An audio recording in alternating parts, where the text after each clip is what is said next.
Good morning, everyone. It is Saturday, which means it's time for yet another Salty Saturday morning. My name is Matthew Kadish, the belabored producer of the Salty Nerd Podcast. We've got a full show for you today. We're going to be talking about not one, not two, but three brand new Star Wars movies. We'll see if they actually come to fruition. But we're also going to be talking about the destruction of Star Wars with the latest episode, The Mandalorian. We're going to be talking about Star Trek Picard, Episode 8. And we're also going to be talking about the major flop that was Amazon's The Rings of Power series. We've got all types of stuff. And with me today to talk about all this and more is my fantastic panel of nerds. With me, as always, is Matt Vader74. How you doing, buddy? I'm tweeting. I'm good. I'm drinking coffee and tweeting and waiting for this to start. So here we are with a Mexican Iron Man and a Ruin Johnson. I'm kind of pumped. This is exciting. Yeah. This is a good day. And our queer representation, Brian from the Popcast, will be joining us shortly. He's running a little bit late, as always. But, one of our old school buddies, a guy I met back in 2018 who got, doxxed, I guess you'd say. He got his real identity exposed. But he was the most brilliant Ryan Johnson parody account on Twitter, Ruin the Man Baby, Ruin Johnson himself, author Anthony Ergo. Thank you for joining us today, sir. That's okay, and I'm still here. I'm still assuming the persona of Ryan Johnson. Yes, 5 years I've been doing this goddamn gag, but no, it's good to be here, Matt. I know back in the day we workshopped the voice for Ruin the Man Baby when I started blasting out videos, so we go back a way. But, well, Anthony, now you can just deep fake his voice. I know. That's all you need to do now. Yeah, I can cast you could away literally this... podcast as Ryan Johnson. Oh, the joys. You can never have too much Ryan Johnson. Exactly. But we said that it was fortuitous that you were scheduled to be on the show today because we got so much Star Wars news, and we love hearing your really funny takes on that. But on top of that, we have the man who is the billionaire Mexican Iron Man, but it's all in pesos, so that explains a lot. Mike, one of our great friends of the channel, thank you so much for being here today. Thanks so much for having me. I am proud to say I am a super fan of the Salty Nerd Podcast. I'd like to think I was there back in the ancient times before the fancy studio and stuff. And there's a new hat, and I just put in $10 in the till, and let's make this Mexican a winner. Let's go. Well, you're a Mexican, never a Mexicant. So we appreciate you and your fandom and your patronage. We love having you on the show. All right, so let's shout out some of the people in the chat who are joining us here today. Anthony Mark, who is coming at us from the beach, I believe. He's listening to us there. Always love Anthony. He's everywhere on our socials. We really appreciate his support there. We also have Smud Boy, who we need to get back on the show very soon. Love you, Smud Boy. Gavin Blackburn, the Joker's voice. Danny's mom, Penny, is here. We have Goran Faith. We got Richard Lawson. Bob Dorsey, one of our big $100 club members. Good to see you, Bob. We got Danny the Dork Knight. Good to see you here, buddy. And the Astro Nerd Boy, just so you know, we realized that we missed a super chat of yours on Tuesday. So if you want to have a free chat featured on today's episode, feel free to just let us know which one you want to have. We got Metal Mugen in the chat. We got Darth Maul. We got, who else? Alex Moore. Joey's Movie Blog, and Gary Banjos and Witch Worthington. No, it's Gary no? Gary Banjo Sandwich Worthington. You need to learn how to read. Banjo Sandwich. I am the destroyer of words. You are. That is the best name in the chat. Adega Outlaw, Jim Alaska. We got Mighty Orbots and the Rogue Attraction. Professor Sean Collette is in the chat to hate on all things Picard. Good to see you all. Thank you all for being here. And as always, I want to give a shout out to our big patrons and supporters out there. Scotty Dubb is still our top super chatter. He dropped a $200 super chat a few weeks back. He is yet to be dethroned, but the Astro Nerd Boy and Bob Dorsey are both $100 club members. They've all super chatted over $100. We really appreciate them. We've got Joker Voice and Fluffy Panda as our most consistent donators, and Backyard TARDIS as our top super thanks contributor. He likes to go through our videos and add super thanks. There's basically super chats for the comments section. But our top contributor, the guy who has donated the most to the podcast and who we really appreciate, is, of course, Scotty Dubb. Thank you, Scotty, for all this stuff. And before we get going, I just want to let everyone know that we're still doing our free extra wallet giveaway. So basically, if you just type in hashtag Salty Saturday, all lowercase, in the chat, you will be instantly entered to win. Oh my God. The ability to win a free extra wallet. We got one right here. This is the Parliament version. It's the leather one that I have. It's actually it's very nice. Fuck. So, Wow. what's going on, Vader? Just do your thing. Go ahead. Okay. Extra wallet. We just got $300 in super chats. We got to take care of in a second. But. Okay. Does that wallet come in Beskar, Matt? I'd be interested if you can do it in that. Well, it's actually carbon fiber and space age aluminum. So like it's very well done. It has Very RFID sexy. blockers in it, so like no one can hack your cards while it's in your wallet. Okay, wait, what's the name of this wallet? I'm going to buy one right now. What is it called? This is so if you go to shop.exter.com/the popcast and you type in the popcast at checkout, you get 25% off. These are very high quality wallets. In fact, you can get a geolocator for the wallet for a little bit extra. So like if you lose your wallets a lot, basically you just call up on your phone and it'll track your wallet. So like you know exactly where it is. It's really helpful for those who are forgetful and kind of drop those things. But basically, so we've had two winners for the final round so far. We've had Mighty Orbots and Destiny's Captain. And at the end of today's episode, we're going to randomly choose another entrant for the final round to determine who gets the wallet at the end of the promotion, which will happen around the time that Star Trek Picard Season 3 is ending.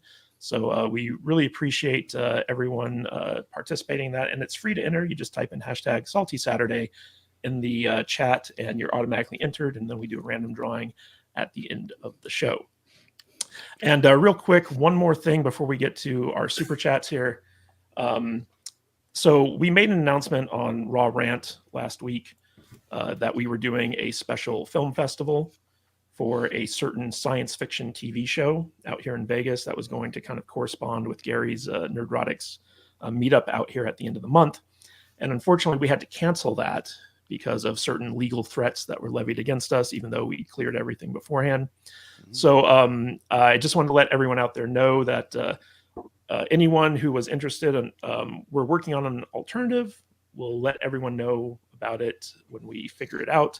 But for now, the film festival is unfortunately canceled. So we will get to that in a bit. All right. So we have some super chats here. First of all, I want to thank Gavin Blackburn for becoming a YouTube member. We dropped our first YouTube members only video this past week. It was us reading our John Wick review responses. We got a lot of crap for our bad John Wick 4 review, but people are slowly coming to realize that we were right.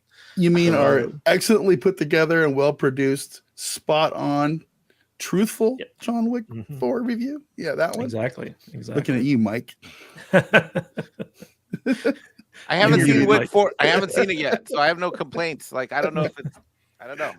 All right, but we are going to be releasing members-only content on the YouTube channel in addition to our Patreon channel. So like if you go to saltynerdclub.com, we've got actual Star Trek, the original series commentaries over there. Those are a lot of fun. We've been getting a lot of really good feedback from our members over there. So like if you like Star Trek, the original series, and you like our takes on things, go check it out. We have Joker's Voice for $10. This season of Mando is the cherry on top, taking a lifelong fan since 5/25/77 in Omaha at 6 years old to I don't effing care anymore. Disney is homicidal and Star Wars is the victim. Hashtag keep talking. Yeah, Joker, we are going to get into that hardcore in this episode. And we got Mexican Iron Man for $10 for the giveaway. Make the Mexican guy a winner / me Mexican guy. We will try. And Astro Nerd Boy has become a member on the YouTube channel, and he recently became a member of the Patreon as well. Thank you, Astro Nerd Boy. We Double dipper. He is a double dipper, but nothing wrong with that. Okay, now this was the thing that Vader was reacting to. Bob Dorsey, $250 super chat. Jesus! I heard I had been supplanted. Keep up the good work, guys. Love what you do for Jesus. change. I'm just Is kind this of real embarrassed money? now at What's this point. going on? Jesus Christ. So Bob Dorsey really wants that top spot, and he has dethroned Scotty Dub. So next week, Bob Dorsey will get the top ranking super chat. Oh my Lord, Bob, you are so generous. Thank you so much, sir. That is really, really, really generous of you. We appreciate your support. And it's because of people like you that we actually have a real studio that we can broadcast from now. So we appreciate all that great support. And of course, not to be outdone, we have Scotty Dub, our former reigning super chat champion, for $49.99. Ahoy and aloha, saltiest nerds. Love the anti-ginger episode yesterday, yet more superb content from my favorite podcast. Mexican Iron Man, remember that 1 billion pesos is still 8 figures in US dollars, so not bad. Happy Saturday, my chaps. Scotty Dub, thank you, sir. We appreciate you. You are our top dog contributor so far. But I think Bob Dorsey might have some eyes on that lower right call out there. But we appreciate it, and hopefully you're having fun at a vacation or something like that, because I just assume ahoy and aloha, some type of code for vacation. He's in Hawaii right now. Okay, great. Yeah. And Scotty Dub for $19.99. Well done, Bob Dorsey. Gauntlet thrown down, baby. I will answer myself in due course, sir, which I'm very happy is always to the benefit of our fantastic panel of salty nerds. Oh, Scotty Dub is just biding his time now. he's like, I will strike when Bob Dorsey least suspects it. So, guys, thank you so much for your patronage and your support. We really do appreciate that stuff. And we appreciate you guys. Okay, so just remember, type in Salty Saturday, hashtag Salty Saturday in the chat to be entered to win that extra wallet. And guys, we're going to wait to talk about Star Trek until our resident Star Trek expert Brian gets here. So let's talk about some Star Wars first and foremost. Now, the trailer for Ahsoka series dropped yesterday, and Matt Vader went down a deep dive rabbit hole as soon as he saw this thing. So, Vader, what was your take on the Ahsoka trailer, and what fascinated you about it? Are you trying to get me in trouble right off the get-go? Yes, yes, I am. Listen, I'm one of these dorks that sits around and I watch all the things that Star Wars feeds us off the conveyor belt. And one of those things is these animated shows. I liked Rebels for the most part. And this Ahsoka trailer is a new season of Rebels with live action characters. And I was intrigued. I watched this thing. I watched it like 4 times in the office yesterday. And I was like, holy shit, this looks really fun. This looks really cool. And I don't have faith that they'll actually pull it off, but it was a good trailer. I'm going to say that it was a good trailer. I liked how it looked. I liked how the characters came off. I really liked this new Jedi guy, or this new Sith Lord, or whatever his name is. You said finally someone I can cosplay as. Someone I can drop a few pounds and cosplay as. Yeah, just trim the beard up a little bit, and yeah, he looks great. I liked Sabine. I mean, Hera looked good. Chopper looked perfect. You better not screw up Chopper. He's probably all CGI. I like that dramatic shot of Thrawn from the back. Like I said, it was a good trailer. I don't know if the show is going to be any good, but it intrigued me enough to where I'm not going to have any problem checking it out when it comes out. But then we say the same thing about Mando and everything too. They have fun trailers. It was cool. And man, this season has been trash. So who knows? Maybe this is Filoni's, this is his baby. So maybe he'll put a little more thought and effort into this Rebels thing than he has done so far into Mando. But yeah, I'm intrigued. I like it. I'm looking forward to it. And it'll probably suck. So well, in your deep dive, you found a little Easter egg from the trailer. You want to reveal that? The world between worlds, I'm assuming, is going to play extremely heavy in this show, because not only is it, you can see it in the background of some of the scenes with with Ahsoka and the new Sith guy. They're actually in the world between worlds. You can see all the stuff in the star field and in the background, but it also plays very heavily into the logo itself. So if you look at the logo for the Ahsoka show, it's surrounded by the world between worlds stuff with all the timelines and the circles and all that kind of thing. So they could be doing some weird timey-wimey things. So are they going to retcon the sequels? Highly doubtful, but that's the tool that they would use if they were going to do such a thing, you know. So it'd be interesting to see where they go with this. So who knows? Who knows? It'll be fun. All right. So, Ruin the Man Baby.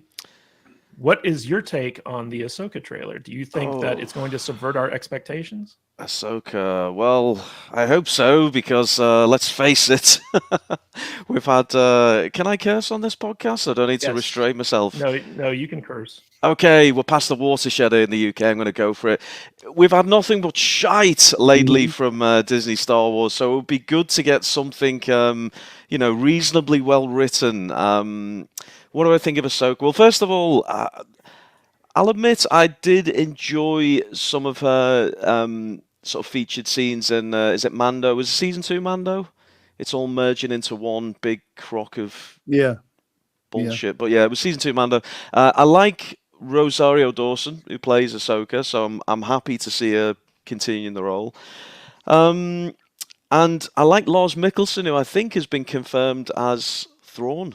Yes. Yeah. He is the voice actor for Thrawn, and he's now the real actor for Thrawn. Which is great, which is what we want, you know. So the pieces are lining up there. Do I trust Disney to come up with a compelling plot and not destroy this character? I was looking at the comments, and some people hit on a couple of really good points. Someone said, she always speaks very monotone. Has Ahsoka got this personality to drive the show? I think that's the problem we had with Mando.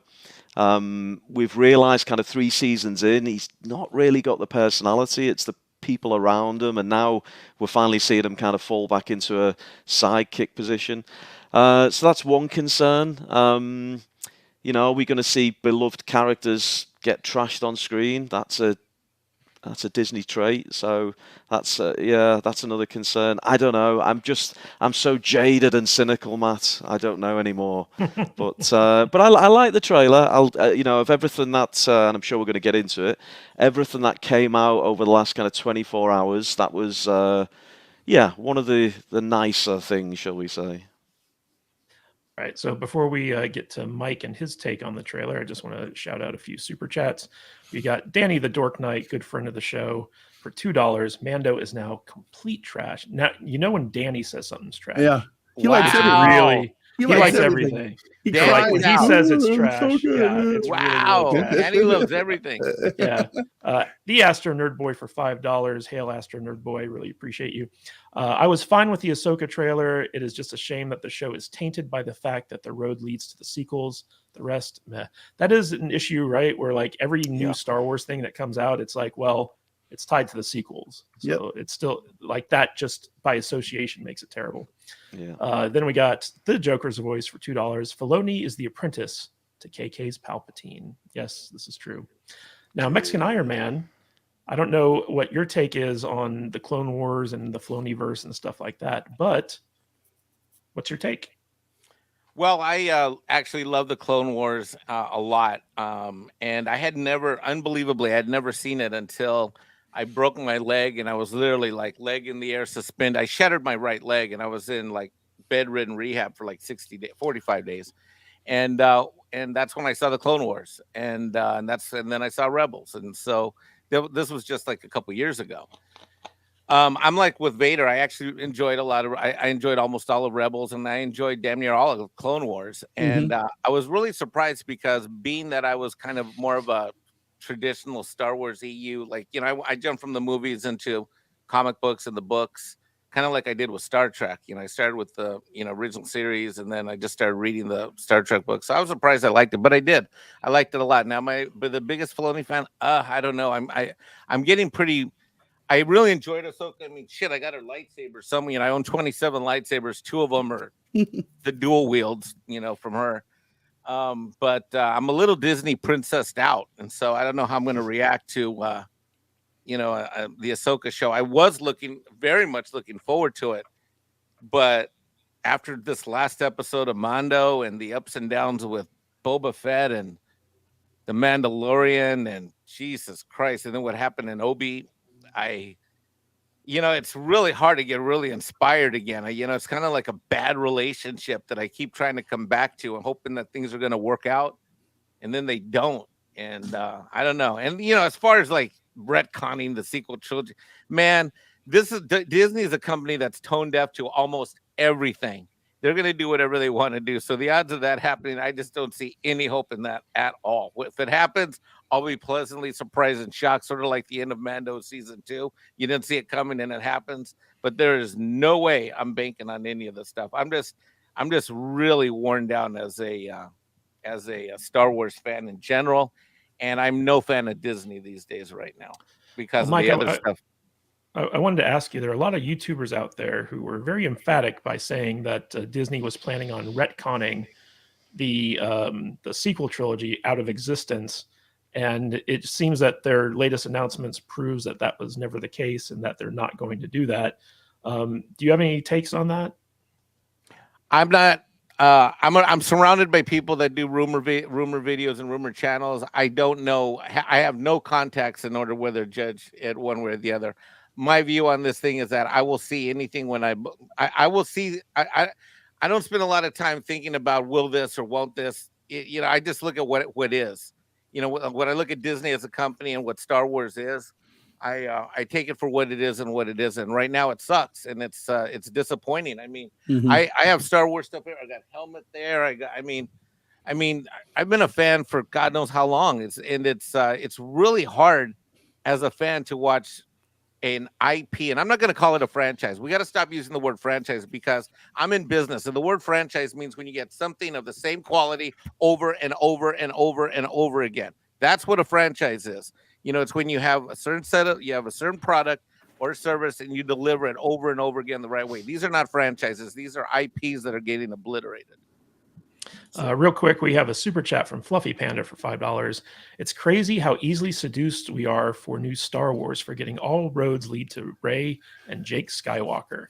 And Kathleen Kennedy ain't leaving. Don't trust Ahsoka to not go full Obi-Wan. Yes, that's true. We don't trust anything Star Wars. But since we have Mike on the stream, I actually wanted to, real quick, before we move on to our Mandalorian review, ask him about the Disney investors call. That was a freaking bombshell.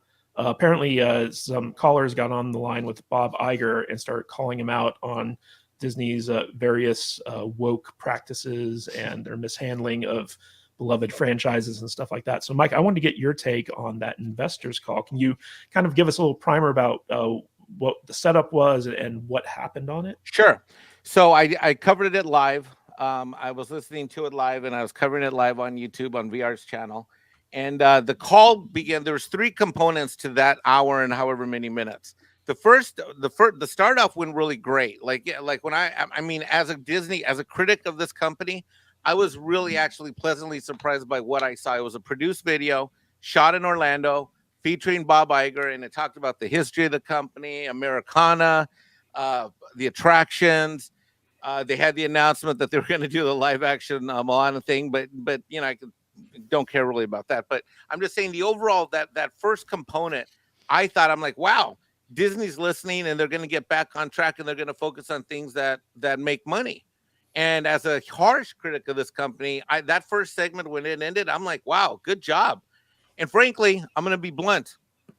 In an age where I don't see a lot of white people on any commercials, I'm like, wow, I've seen more people in this Disney produced segment than I have on anything recently, especially anything that's Disney, or ABC Studios and all that. So that first component, I thought, wow, we've got a company that's actually going to focus on what they need to do. Get back to making people happy, get back to the family experience, get back to the attractions and all that. Then we went to the second component.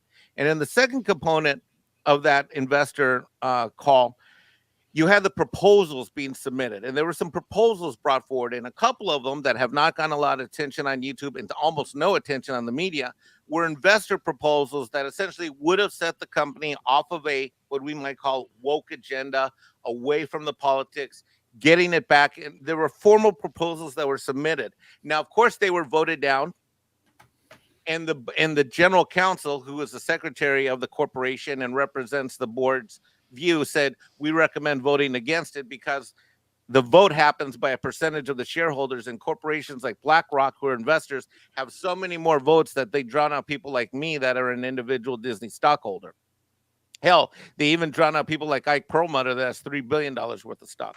In any event, so that second component was really where the tone changed and it shifted, because you had Disney being called out for their business practices in China, for turning away from the vision of Walt being family oriented, and turning the company into a direction that was very politicized. You heard that in that second segment, and then it got voted down.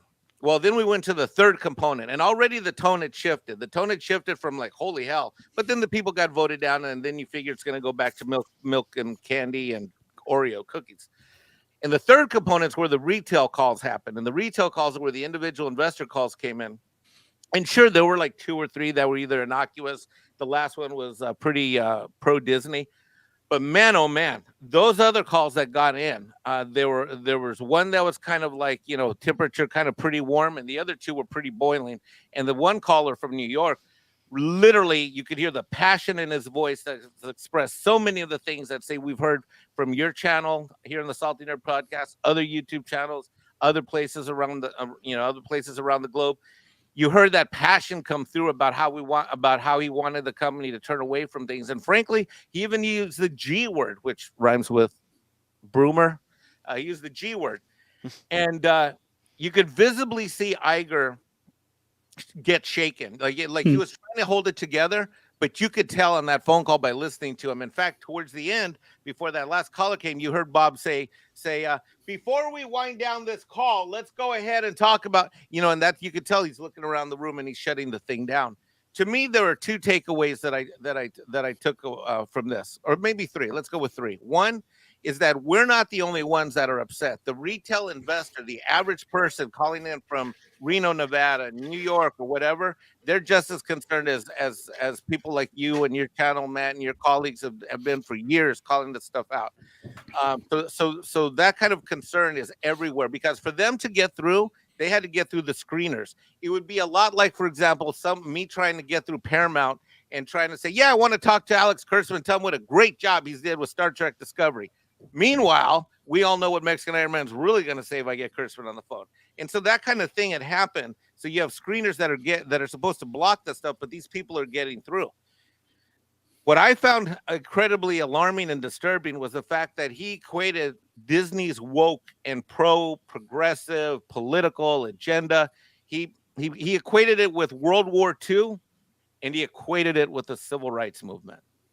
And I find that completely offensive as an American, as a minority, as a human being, that he would put that flag in the sand, essentially try to portray himself that he was essentially almost like a Winston Churchill of woke, is what I've been saying for about a week, because that's how he put it out there. He says, when we fought for things in World War II and the civil rights movement, well, this is what we're fighting for now. And I was just like, you're crazy. The last takeaway that I took from it is that he conflated the relationship between Disney as a corporation and Reedy Creek as what should be a governmental body. And he conflated those 2 things. And that was a huge mistake, because not just 3 to 4 hours later, the investigation that kind of started with the state of Florida escalated, and now there's an independent investigation going on into potential fraud, because that investor call wasn't off the cuff. That's an SEC sanction. That's an SEC governed event. It's a public statement. He might as well have been in a courtroom and had his hand up and swearing on a Bible. So that's what I took out of it. And it's a bit disappointing. I don't know what Iger's going to do, because he may say that he's woke one place, he may be woke, he may not be. I don't know. But the reality is that they've got $10 to $12 billion lost in Disney Plus. They bought Fox, and they haven't done crap with that. That was 66 billion. They bought Lucasfilm, Marvel. Both of those IPs are imploding in value, and they've announced that they've got to cut $5.5 billion immediately and get rid of 7,000 people. This is a company in trouble, and so I don't know how long they're going to be able to hang on to this woke stuff, because the stock price, Matt, is the same more or less today as it was back in November when my boy Chapek got escorted out the door at an Elton John concert on a Sunday night. Yeah, it is interesting that a lot of people are looking at Iger as he's going to be the savior of Disney, but we have to remember that he's the one who put all these problems in motion and then bailed, and now he's back to make them even worse. Real quick, we got a chat I wanted to highlight from Lucasfilm Girl. It says, Ahsoka will be a Les Fest. I don't know, maybe. I hope so. Yeah, I'll be tuning in if it is. I want to see Sabine get some flick on or something. That actress is very attractive. All right, so we got another super chat from Danny the Dork Knight for $5. You guys say I love everything, but I am on record on your shows unless not being a fan of Picard seasons 1 and 2, Willow, and this season of Mando. Well, Danny, in all fairness, you do tend to like things at first, and then once we talk some sense into you, you're like, oh yeah, you guys were right. Real quick. Danny also just gifted 5 sub memberships to the God damn, I can't talk. He just gifted 5 gift subs to the channel. So thank you, Danny, very much for that. Appreciate it. That is very, very generous. And Danny's going through a bit of a health crisis right now, so our prayers and thoughts are with him. We love Danny. Oh no, he was one of our first guests on the podcast. Don't lay it on so thick, man. Come on. Well, I just want Danny to know that we appreciate him. Come on now. At the Salty Nerd Podcast here. Real quick, we also want to let everyone know that we are live streaming on Facebook, Twitch, Odyssey, and Rumble. And basically, if you guys want to go and subscribe to our various channels on there, we'd really appreciate it. And also, if you want to be entered to win the extra wallet, just type in hashtag Salty Saturday in the chat. And I think I also forgot to mention that anyone who donates $10 or more during the live stream is automatically entered to win that wallet. So if you're going to be supporting the show through Super Chats anyway, you get that extra bonus of being entered into the drawing. So very excited about that. Okay, guys, let's start talking about The Mandalorian episode 6, Jumping the Shark. This episode was so bad. I have to believe that it was intentional. Like I feel like Jon Favreau decided to troll the entire audience with how bad this episode was. So we have more nonsensical celebrity guest stars in this episode. We have Lizzo, Jack Black, and the great Christopher Lloyd. But we also have stuff like a droid-only bar. We've got basically some cannon-breaking auto remote control spaceship stuff. We have a side quest, which basically, if you removed from the episode and just had them land on the planet and go to the Mandalorians, it would have been literally 5 minutes long. So it had no payoff whatsoever. It has no impact on the overall story whatsoever. It was literally one of the laziest and worst episodes of Star Wars I think I've ever seen. And I've seen a lot of bad stuff. But I want to get your guys' take on this. Ruin the Man Baby. Did you direct this episode? Is this your brainchild? I don't know what you're going on about, Matt. It's my favorite Star Wars content I've ever seen. I loved every moment. No, good God, where to start? I mean, I'm getting Vietnam flashbacks just reeling off the description there. I thought we'd hit the bottom of the barrel about I think it was 2 episodes ago, the Dr. Pershing episode, which I know some people seem to like that whole let's do a complete backstory episode, which doesn't feature Mando apart from 5 minutes at the end and 5 minutes at the start. But yeah, I thought that was pretty bad. And then we got this one, and holy F, it was yeah, it was crazy. I mean, I don't know who Lizzo is, first of all. I'm glad I don't know. I believe I've since heard she's some kind of musician, flutist, singer. No, I don't know. She's a hip hop singer. Okay, out here she's in a the States. legitimate. Yeah. Okay. Yeah. She's all over with the body positivity thing. She's got some reality shows. She's won a couple awards. She's a very popular artist out here. Okay, so she does lots of things, but acting is not one of them, as evidences by performance. So I'm not going to get stuck into it for a physical appearance and everything else. But although I thought it was bizarre, what was the weird hologram fairy wings that followed around? I don't know, but I don't know. Yeah, I heard people on Twitter complaining that they race swapped Jabba the Hutt, and that was a That was a That's a about very right. insulting right. take on Twitter, but that's what Twitter's That's insulting to Jabba the Hutt. That's not fair. Oh, I was offended go at on, man. the lack of Jack Black's beard maintenance. That dude needs to Oh. like take care of his face. You know? Yeah, we're all rocking the facial hair today, aren't we? It's yeah.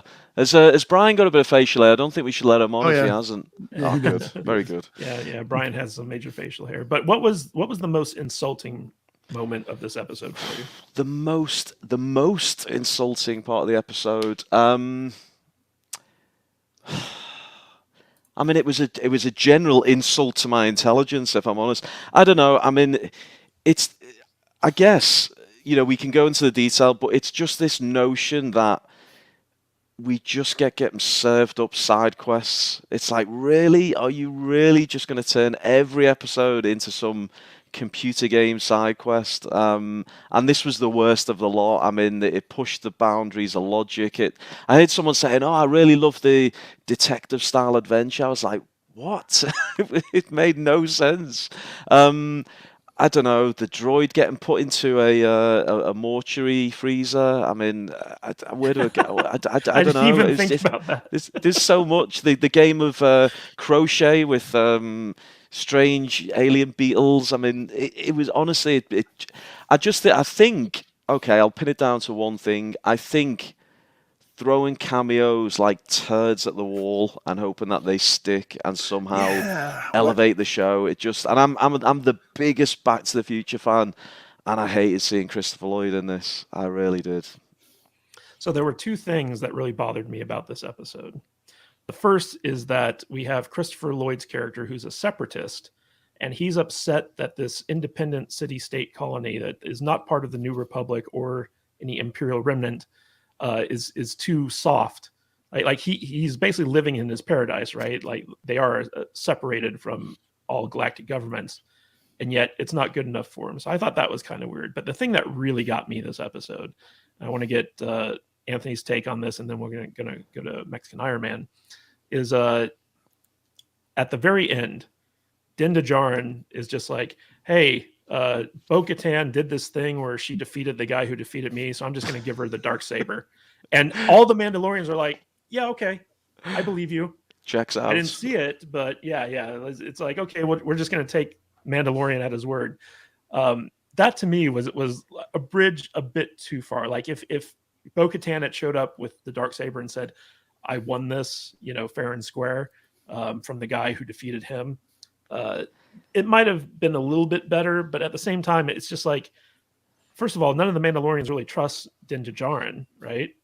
And second of all, it's like he could have just been making it up. Like it was so weird to me that they chose to go that direction with it.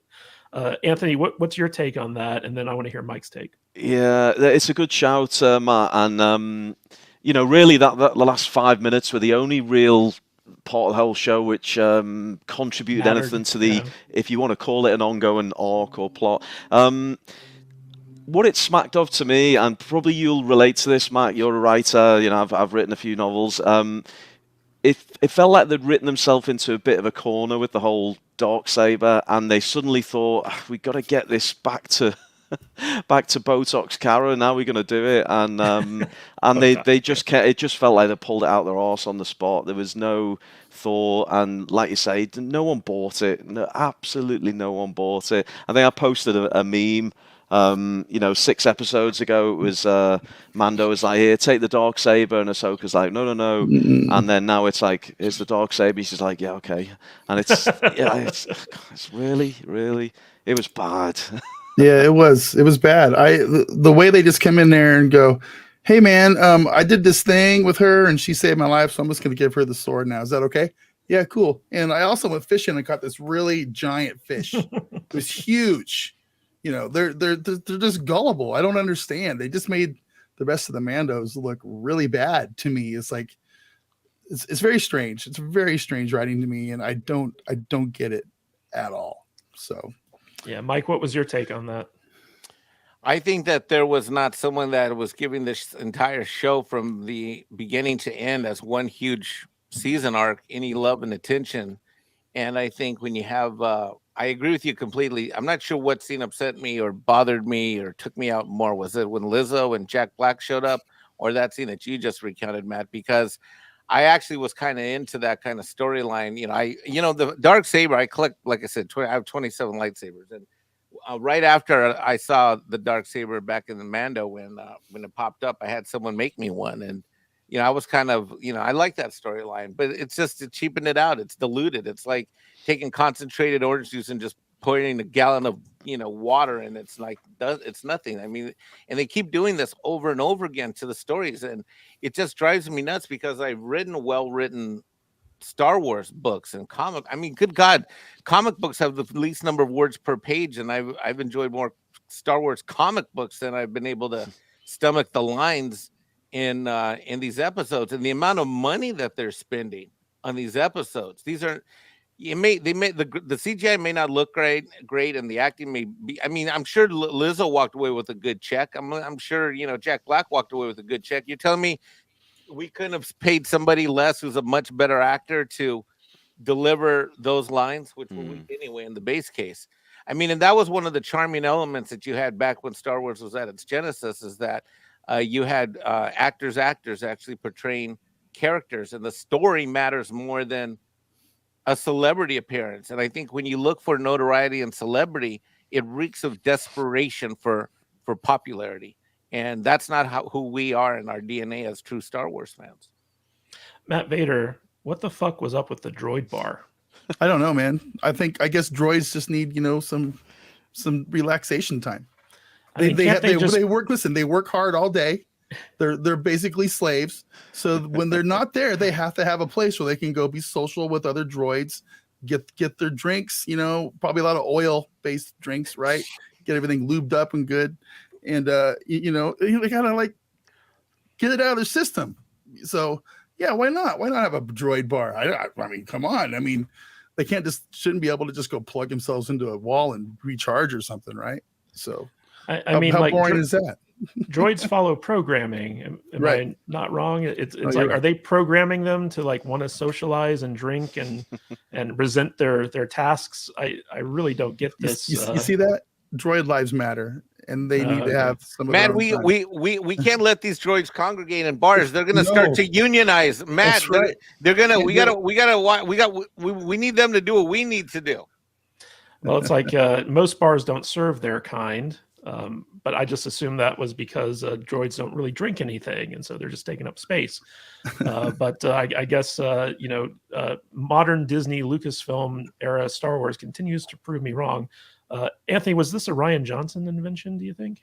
It certainly felt like a bit of the Rian Johnson, didn't it? I mean, yes, it's if I can slip back into character, it reminded me of Canto Bites. It was like revisiting the old haunt there. It was bizarre. I tell you what, I found really weird as well. Why was Mando so horrible to the droids, yet so polite and accommodating to the Ugnaughts? What's going on there? Why has he got this anti-droid thing, but he was like to the Ugnaughts? So he's always been anti-droid because the battle bitch. droids killed his family that we saw in season 1. So he's never trusted droids. In fact, IG-11 I think was the only droid he's ever like actually kind of trusted. Was the whole thing just a setup to where they could like let the droids have their moment from A New Hope, where we don't like your kind around here, like Mighty Orbots is saying here in the chat? That was all that was for, right? So like, we're gonna get those stupid humans. We don't like your kind around here. If bars won't serve droids, the droids will just make their own bars. Yeah. That's what I got. And what's funny is basically this colony, which looked like the set of Logan's Run, basically. Mm-hmm. It was Canto Bight. It was essentially the exact same thing as Canto Bight, right? It was a pointless side quest that ultimately didn't matter, and it was filled with like the 1% people who, like, I guess Wall-E rules apply, where like if the droid stopped working, these people would just die because they don't know how to take care of themselves. It's very, very bizarre. And it just reeked of like, hey, we want to give Bryce Dallas Howard an episode that she can direct with her buddies, making like little cameos in it. And there was there was weird stuff in this episode too. Like when they go into that throne room or the big dinner room where all the dignitaries are at with Jack Black and Lizzo, they're all got tubes coming out of the ceiling that they're sucking on, and there's this thing. There's like a body, a corpse, entombed in this big old vat of liquid that they're all sucking on. So they're all like sucking on this corpse juice that's coming down from the ceiling. It's the weirdest thing. It's like, what are they doing? How weird was that? I don't get it, man. There's just some really weird creative choices taken in this episode. It's very strange. Very strange. All right, real quick, we got a super chat from Danny the Dork Knight for $10. I love you too, Vader. Yeah, piss off. This guy. I get it. I don't understand this guy. All right, and then we got a super chat from I can't even Shorty Short for $1.99. I think it was a tractor beam, not autopilot. So my theory on this is that all the Mandalorian ships are basically confiscated Imperial ships, right? And so because it was a former Imperial colony, they had like some type of access code that they could manually take over the ship and dock it and do whatever, because Imperial technology can do that. They didn't explain it in the show, so like it comes off as like kind of lore breaking. So it's like, if you can just take over someone's ship, then why do we have space battles type thing? But I think that might have been it. It's hard to say. And then we got Joker Voice for $10. Marxist overtones Epcot planet with an Epsilon class of droid to serve Brave New World. Mandos are gullible. Din is now Sabine Wren. Hashtag keep talking. Joker hated this episode. Like 7 passions. Well, he should. There's a lot to hate here. We didn't even talk about the opening as well. I mean, there's so much to hate, but the most bizarre opening of a love story between these two alien characters, it was so strange. The drink getting poured into it wasn't a Bacta tank. I don't know what it was, but it wasn't a drink. It was a snack. It was the little fish. Yeah. It was like an acid trip. It was crazy, a bad one. Yeah. The creative choices are just baffling to me, guys. And I mean, they're just, I don't know what they're thinking. It just baffles me to watch this unfold. That's why I think that this episode was an intentional troll against like the whole thing, Matt. Kadish, you think the whole thing was like a troll? Like, you know what? Let's just throw all this stuff up and see what happens. Yeah, I think Favreau is just like, fuck this show, fuck Kathleen Kennedy. I'm going to write the dumbest thing I can, and they're going to make it because they don't know any better, right, Kadish? I guess. I don't know, man. Like this whole Mandalorian season 3 has just been a comedy of errors, right? Like every episode has been bad, but this one was literally so bad that I think people are going to stop watching it. Like it was literally that bad. I don't want to watch anymore. I mean, I guess I will, but I'm just.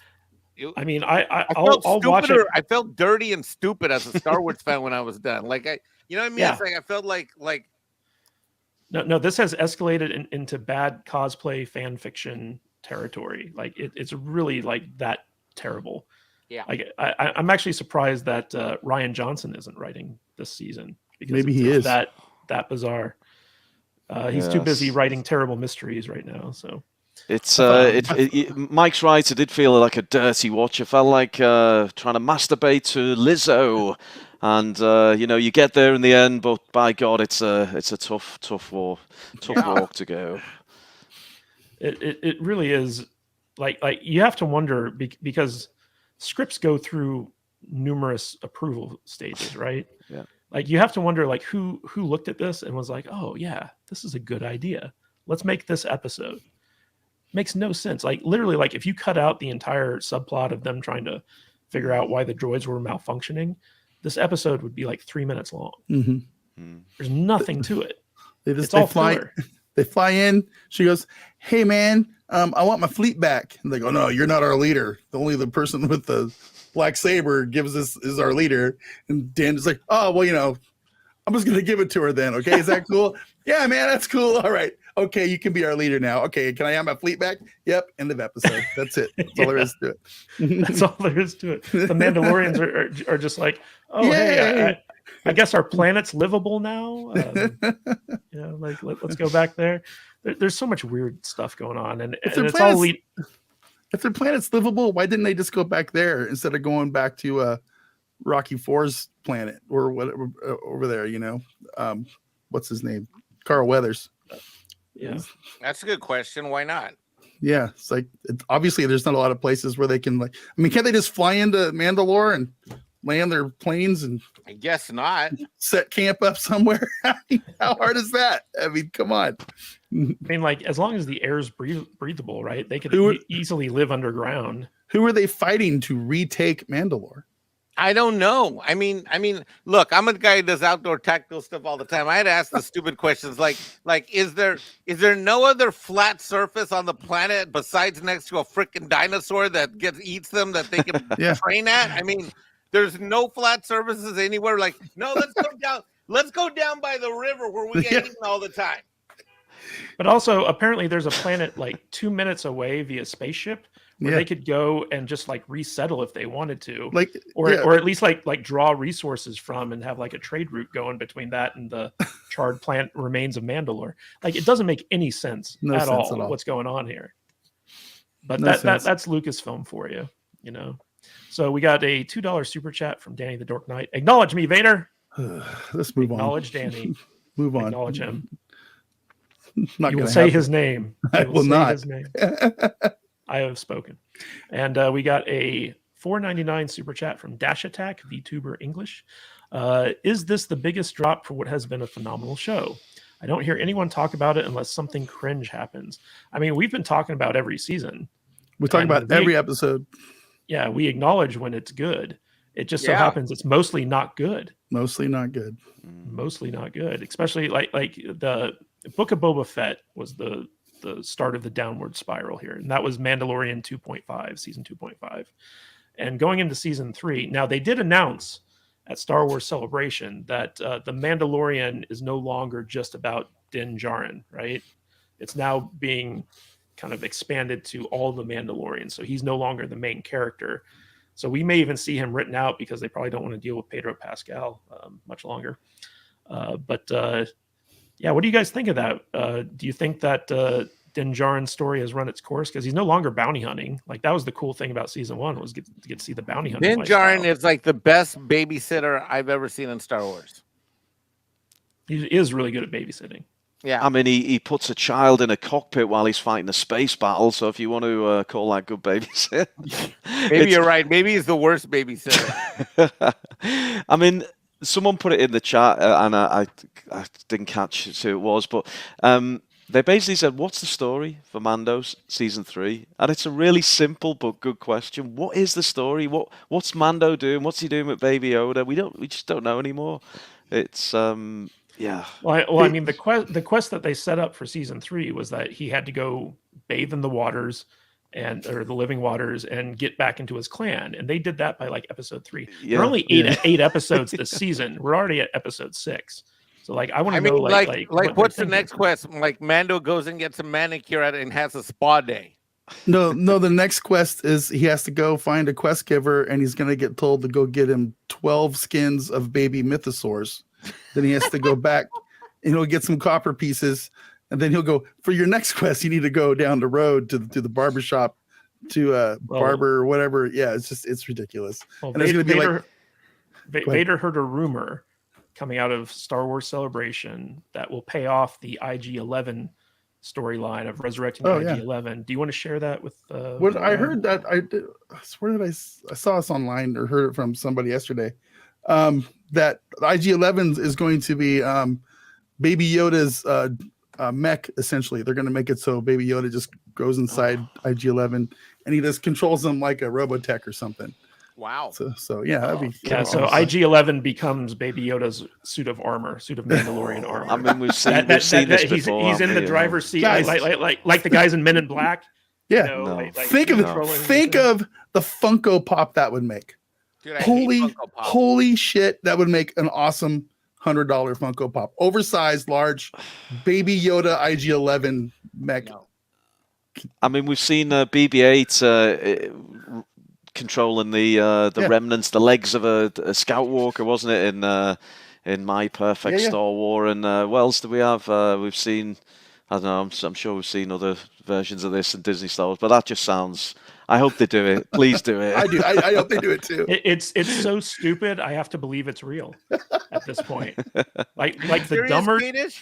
the dumber stuff you hear about what to expect from Star Wars, the more I believe it, because that's how bad it's gotten. But my favorite part about this episode is going on social media afterwards, and there's this movement out there. There's these people that are so enthralled with this thing. It's so good that they're pushing for Bryce Dallas Howard to get a Star Wars movie in the future because she's such a great director and did such a great job with this episode.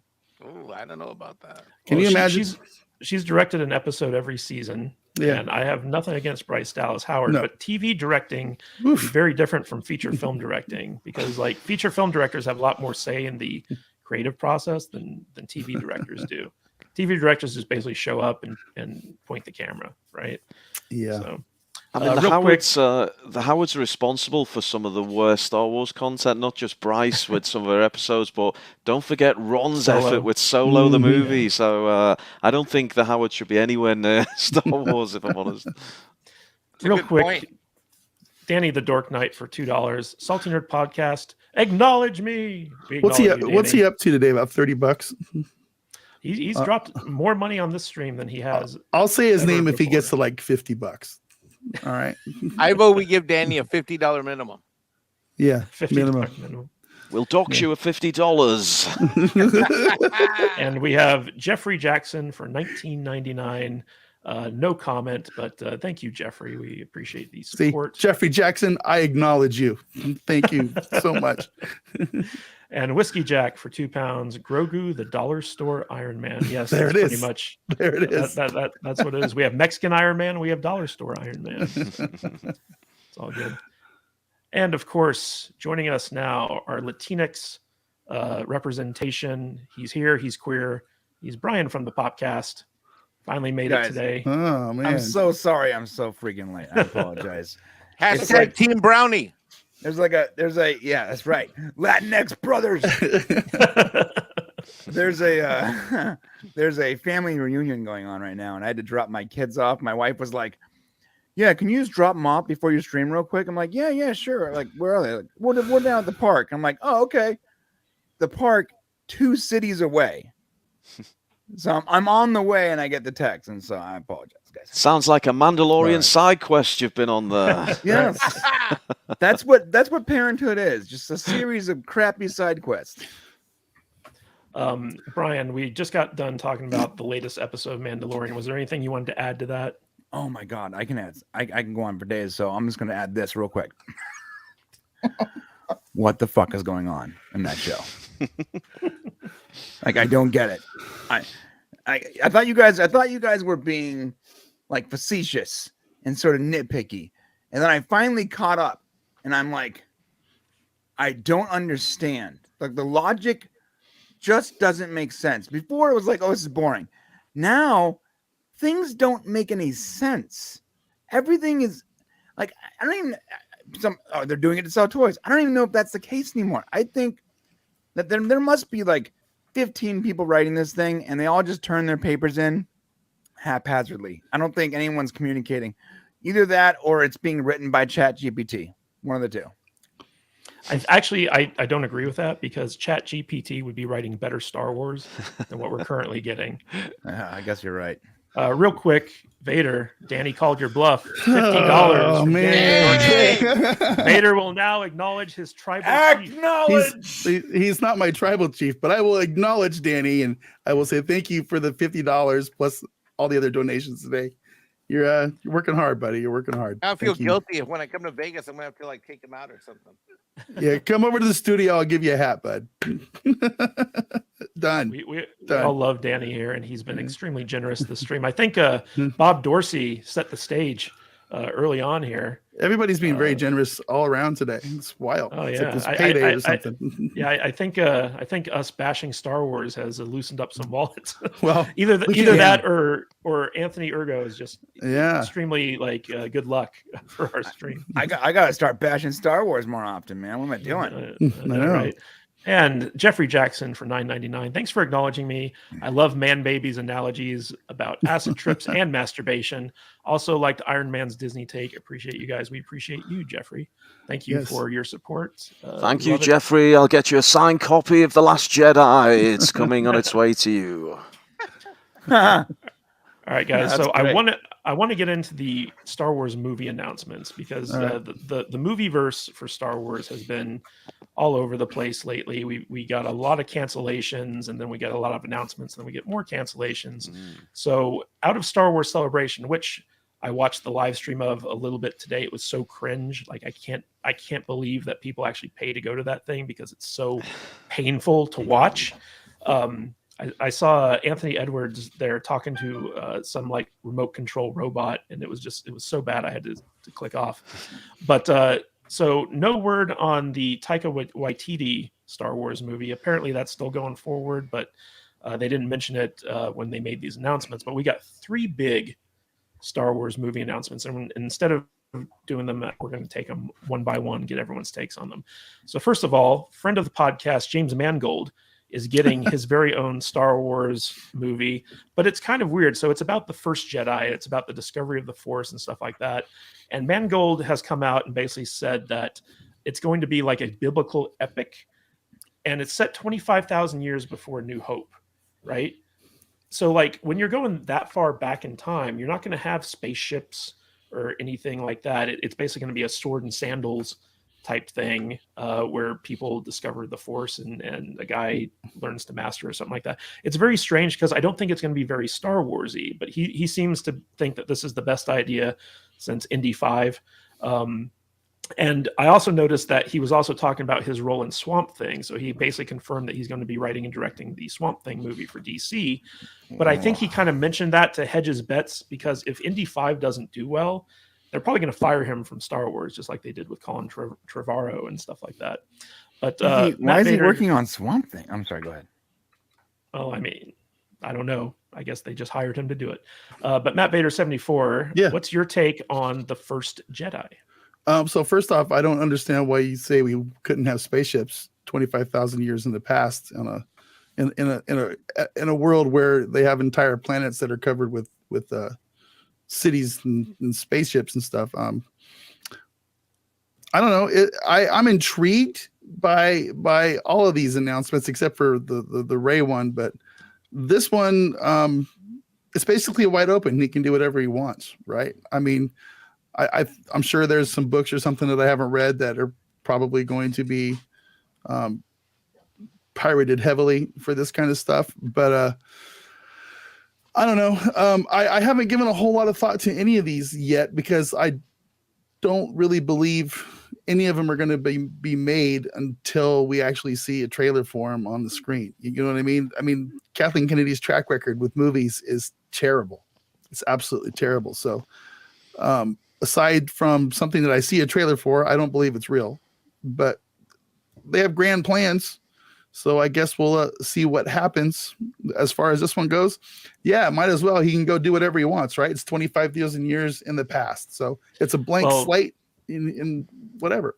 Dennis Wright makes a good point. He's like, is this the Ben-Hur of Star Wars? I guess they'll make Jesus female. The first Jedi is going to be a woman.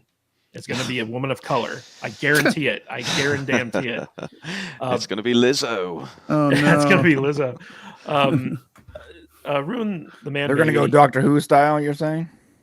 Probably. I wouldn't put it past them. Remember, when it comes to Star Wars, the dumbest idea you can think of is probably the correct one, right? Yeah. Because that's the one that they're going to go with. Ruin the Man Baby. What's your take on The First Jedi? And do you think that basically it's going to be like the Star Wars version of the Ten Commandments or something like that? Well, first of all, when you said they were announcing 3 movies, I thought it was going to be my trilogy. I got so excited, but no Rian Johnson trilogy. Well, first of all, Mangold, I'm as hesitant as I am because so many directors get hired then fired and so on, and Matt Vader's absolutely right. We can never get too excited, but I'm a fan of some of Mangold's stuff. He did Logan, which is was pretty well received. But he also did a couple of others which I really enjoyed. 310 to Yuma, the Western one. Any of you guys catch that one? That was a pretty good one. Yep. And Copland with a jaded Stallone in. So he's done some good stuff. I think it's the right way to go. I think the problem Disney's always had is it keeps anchoring itself to the originals, and in doing so, it's, you know, they've got a whole universe and a vast timeline, and they always keep anchoring themselves to Tatooine and to this, you know, one period. So I think it's the right way to go. Either go way into the future, way into the past, and just start with a completely new set of characters and live or die based on those. In terms of what you said about, are they going to go kind of what Ben-Hur style, sort of retro feel? Is that the idea? Is that how they pitched it? We're going to get low tech. That's what James Mangold said. He said it's basically a biblical epic. Biblical epic. I was watching a bit of Ben-Hur with lightsabers today, and spaceships. Yes, They're not going to have lightsabers and spaceships, Vader. I don't think they will. How do you know? You don't It's know. gonna be more. I think it's going to be more like sword and sorcery, ancient times, right? Cool. Whatever. Yeah, I'm fine with that medieval too. feel. Yeah. Let's have Conan and Xena and stuff show up. That'd be great. It's going to be set on Coruscant, and it's going to be a fascist Trump-like dictatorship. Of course. And the female POC discovers the Force. If it's female liberates AOC. everyone. Yeah, AOC. Won't it be set on that planet that was in Rogue One with the big giant Jedi statues in the sand? Jeddah. What was that? Probably Jeddah. not. Yeah, Jeddah. Jeddah was where they mined all the kyber crystals for the. It was also where the Jedi were formed, I believe, is what they said. Is that right? Am I wrong? Well, Man, this I'm is about probably the wrong. Jedi Order. This is about the first Jedi, the first Force user. So like this is way before any of that stuff. The mountains are carved in the shape of Jedi, dude. It would take thousands of years to do that.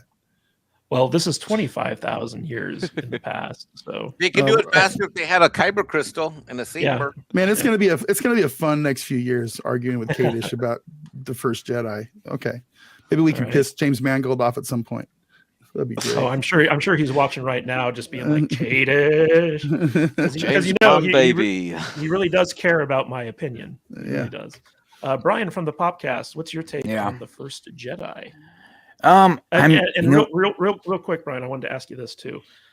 So it looks like the new strategy for Star Wars movies is to divide up the eras, right? So you have like the Old Republic era, you have like the first Jedi era, you have the Darth Vader era, you have or the Empire era, and then you have like the New Jedi Order era. Like basically, they're dividing everything up by time periods now, and they're setting movies in those time periods. So I want to get your take on that as well.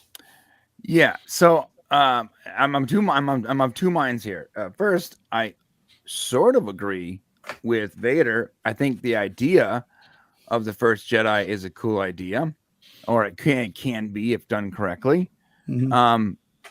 But I hate the idea of going backwards. Like Star Trek's doing the same thing, where you're like visiting different time periods or whatever. Like, I hate that so much. I hate prequels. I hate them with a fucking passion. I hate them so much. But even more so when you have different people writing these different time periods and they're not even like communicating properly. So in addition to not moving the story forward, you're also making other time periods canonically incorrect or illogical. I don't like prequels. I like this idea. I do. I gotta admit, it sounds cool. It sounds violent, which is probably why it sounds cool to me. But I hate prequels. I hate them. I hate them with a passion. I hate all prequels. I was down for a minute, and now every prequel has let me down. So I'm 100% over prequels. I want to see the story move forward. Can I interject really quick? Yeah. 25,000 years is not a prequel. That's a complete different setting. Sure, you're right, but they're not moving the story forward. So it's at the sake of not moving the story forward. Once again, I get that, but to me, that far back it might as well be a completely blank slate because it's Sure. brand new characters. It's just gonna have the overarching thing of the first Force user or first Jedi. I'm completely confused. I get that. Both essentially. Force I user. get that. So Who I knows? don't have Th- I don't this- this is I don't have a huge problem with this concept. This could be a soft reboot of sorts. Like if it's super successful, maybe they continue moving forward at that point. yeah. You know, and you got a good point there. I mean, you got a good point. It's so far ago, you might as well call it a different story. It's just sort Right. of loosely based on Jedis. Okay. However, we still aren't moving the story forward, which is a bummer. I don't understand. Every TV show, everything that comes out is just like constantly living in some past moment that we didn't properly, we weren't aware of or whatever. And I'm just like really, really over constantly visiting periods of time that I don't even know if people actually wanted. Like Obi-Wan sounded cool in theory, but like we all knew it was probably going to be a shit show. And Obi-Wan had an agenda to push with that show. That's all they were doing with that show. They took something we loved and twisted it and made it evil and corrupt. And that was all they ever wanted to do with it. So Real quick, we got a super chat from Whiskey Jack for £2. First Jedi will be a pebble. Geode is a descendant. Oh, yes. Geode, the Navigator Rock. Mike, Mexican Iron Man, what's your take on the First Jedi? I'm with 100% with Brian. I really don't enjoy this this prequel or going back in time, because what happens is that it signals to me that from a creative standpoint, what we've seen in Hollywood over and over again, they don't want to go forward. And the reason they don't go forward is because they're playing not to lose instead of playing to win, instead of being bold and courageous and innovative with creativity and then executing at a high entertaining level for all of us fans. They do the easiest thing, which is to go back in time and try to get some kind of derivative in order to make a buck off of these IPs. And it's exhausting and it's boring and it's not entertaining, and I'm not excited at all. Well, Mike and Brian, I think Lucasfilm heard you, because guess what? Their second announcement was for a movie that actually moves the story forward in time, which is the new Jedi Order with the return of Rey Palpatine, the greatest identity thief in history. And basically, Variety broke this story a little bit early that Daisy Ridley has confirmed to return to the role of Rey. And essentially what Lucasfilm is doing is they're taking the Luke Skywalker story from the expanded universe novels and giving it to Rey, essentially.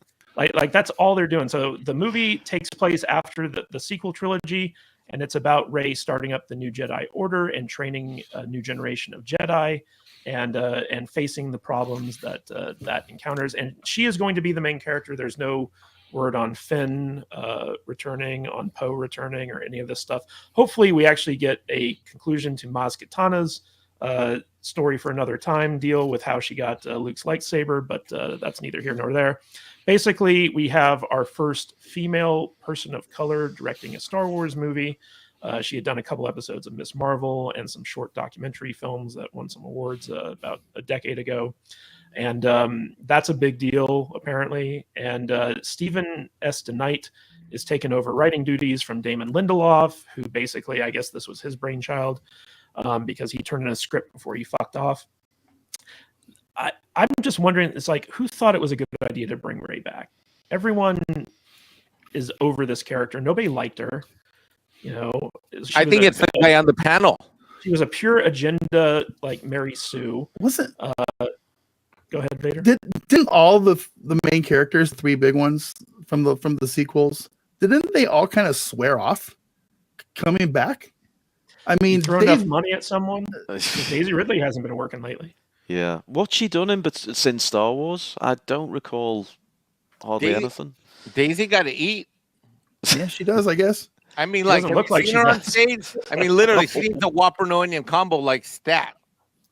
See, I don't have a problem with Daisy Ridley. It's just it's Lucasfilm. The character Star of Wars. Rey is terrible, but the actress It's terrible. is fine. Yeah, I mean, she does have to eat, but I'm kind of surprised that she agreed to do this, because she wasn't happy with the way things ended up. Neither were the other people. So I don't know. I guess, like you said, throw enough money at somebody so they can put some food on the table. Well, Brian, you got your wish. This is moving the story forward. Yeah. Are you excited about it at all? I'm about to be unpopular here, but I don't mind Ray. I never did. Kick him. I This is mean, the like, first time I've ever disagreed with Brent on anything. Oh my God. I mean, Brian. look, Sorry, Brian. No, bring it back. Bring it back. let me finish. God damn it. Look, when we all were super excited. I'm assuming we were all super excited for episode 7, right? 30 years. We're finally going to see Star Wars, right? Yeah. Completely ignore the last two, 8 and 9, and just look at 7. Do you still dislike Rey? It wasn't great. Yes. Because she was a Mary Sue. She wasn't a Mary Sue at that point, though. Yes, she was. Not really. Remember how she did the Jedi mind trick without any training? Mary Sue, bro. I guess that's true. But Remember she how she could outfly trained TIE fighters in the Millennium Falcon? Yeah. Like no. Remember how she knew how to fix the Millennium Falcon better than Han Solo? She's magic. You know what? You're right. I guess I forgot all that shit. And you got it right. Yeah. Remember how she defeated? I'm gonna completely revoke everything I just said.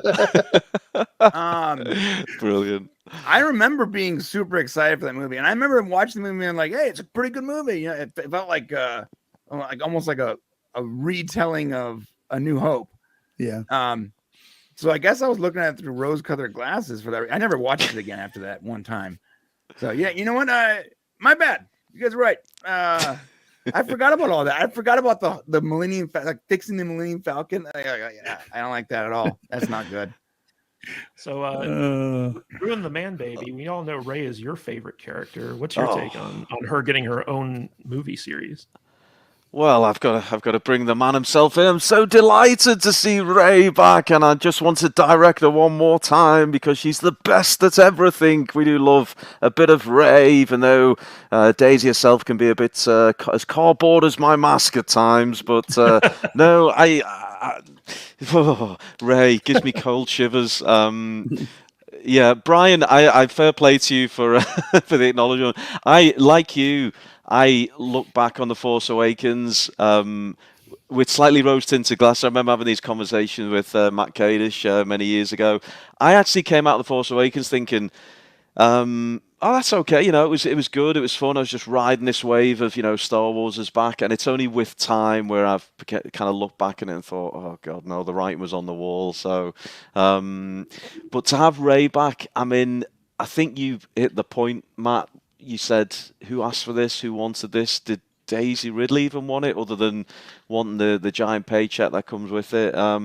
It seems a strange one. I've been looking at reactions online, and unbelievably, a lot of people that you would call the Disney Star Wars fan base are now calling for Kylo Ren to come back. I mean, this is what it's done. Yeah. All the Reylos, yeah. Yeah, so even the one section of the fan base who maybe would have wanted to see Rey come back are not happy because they want Kylo Ren to come back as well. So it's a strange choice. I think for a long while we all thought, are they going to distance themselves from the sequels? I never believed for one second they were going to retcon them. But I thought they may make the choice to distance themselves from them. But this is a clear sign. No, absolutely not. We are. Can I interject real quick? Go for it. Why does everyone like Kylo Ren? Like you just explained the problem with Rey. Can you explain why everyone likes Kylo Ren? It's his lovely flowing locks and his giant 9-inch penis, I think, is his swole chest. Touche. I didn't know he had a 9-inch penis. That completely changes my opinion of him. The only people who like Kylo Ren are the ones who ship him with Rey. That's the only, and that was a Rian Johnson thing, right? Where they had the forced Skype sessions where it got hot and heavy. But like, it's so bad. But Mexican Iron Man, this movie supposedly takes 15 years. It happens 15 years after the events of Rise of Skywalker. And we have the Peaky Blinders creator writing the script now that Damon Lindelof has fucked off. Do you think there's any hope for this movie? Like, are they going to be able to redeem Rey? You're muted, Mike. I don't think this movie's going to happen, and there's no redeeming Rey. You don't think it's going to happen? If it happens, I am going to hope that everybody doesn't show up and this movie burns down to the ground in terms of popularity. I'd be in shock if this movie actually happens. Go ahead, Vader. So this is probably the one of the three that's actually going to get made. Yeah, I might be wrong. Look, I might be this wrong. has the best chance of getting made. Yeah. Yeah, I mean, out of three, let me say this: I don't think three are happening at all. And if one happens, I think it's going to be a massive failure. I don't believe that there's a story to redeem. I mean, it didn't end with any kind of compelling storyline that people were yearning. Like, gee, I wonder where this might go next. I mean, there was nothing. I mean, the way that when that movie ended, it was like, Jesus Christ, what did we just watch? I mean, there's nowhere to go. I don't know. I mean, okay, I understand what they're going to do. They're going to hijack Luke's story, but how many people know that story that aren't EU people? Because the vast majority of fans are tied to that original trilogy and the storylines that have direct DNA connectivity tissue to that. I can't see this being successful. And if they do make this first movie out of this alleged three, I can't wait for it to fail miserably and hopefully teach them a lesson. There is nowhere to go with this character because there is no story that ever made any sense. All right, guys. So we got our third movie announcement here, which is the Mandoverse movie that Dave Filoni is going to be directing. Basically, his movie is going to take all the TV shows in the Mandalorian time frame and in an Avengers level event, cross them all over into a big culmination film that is basically going to wrap up all the storylines from Rebels and Bad Batch and all that stuff that he created for the cartoon universe. Matt Vader 74, you're a big fan of these cartoons. What's your take on that?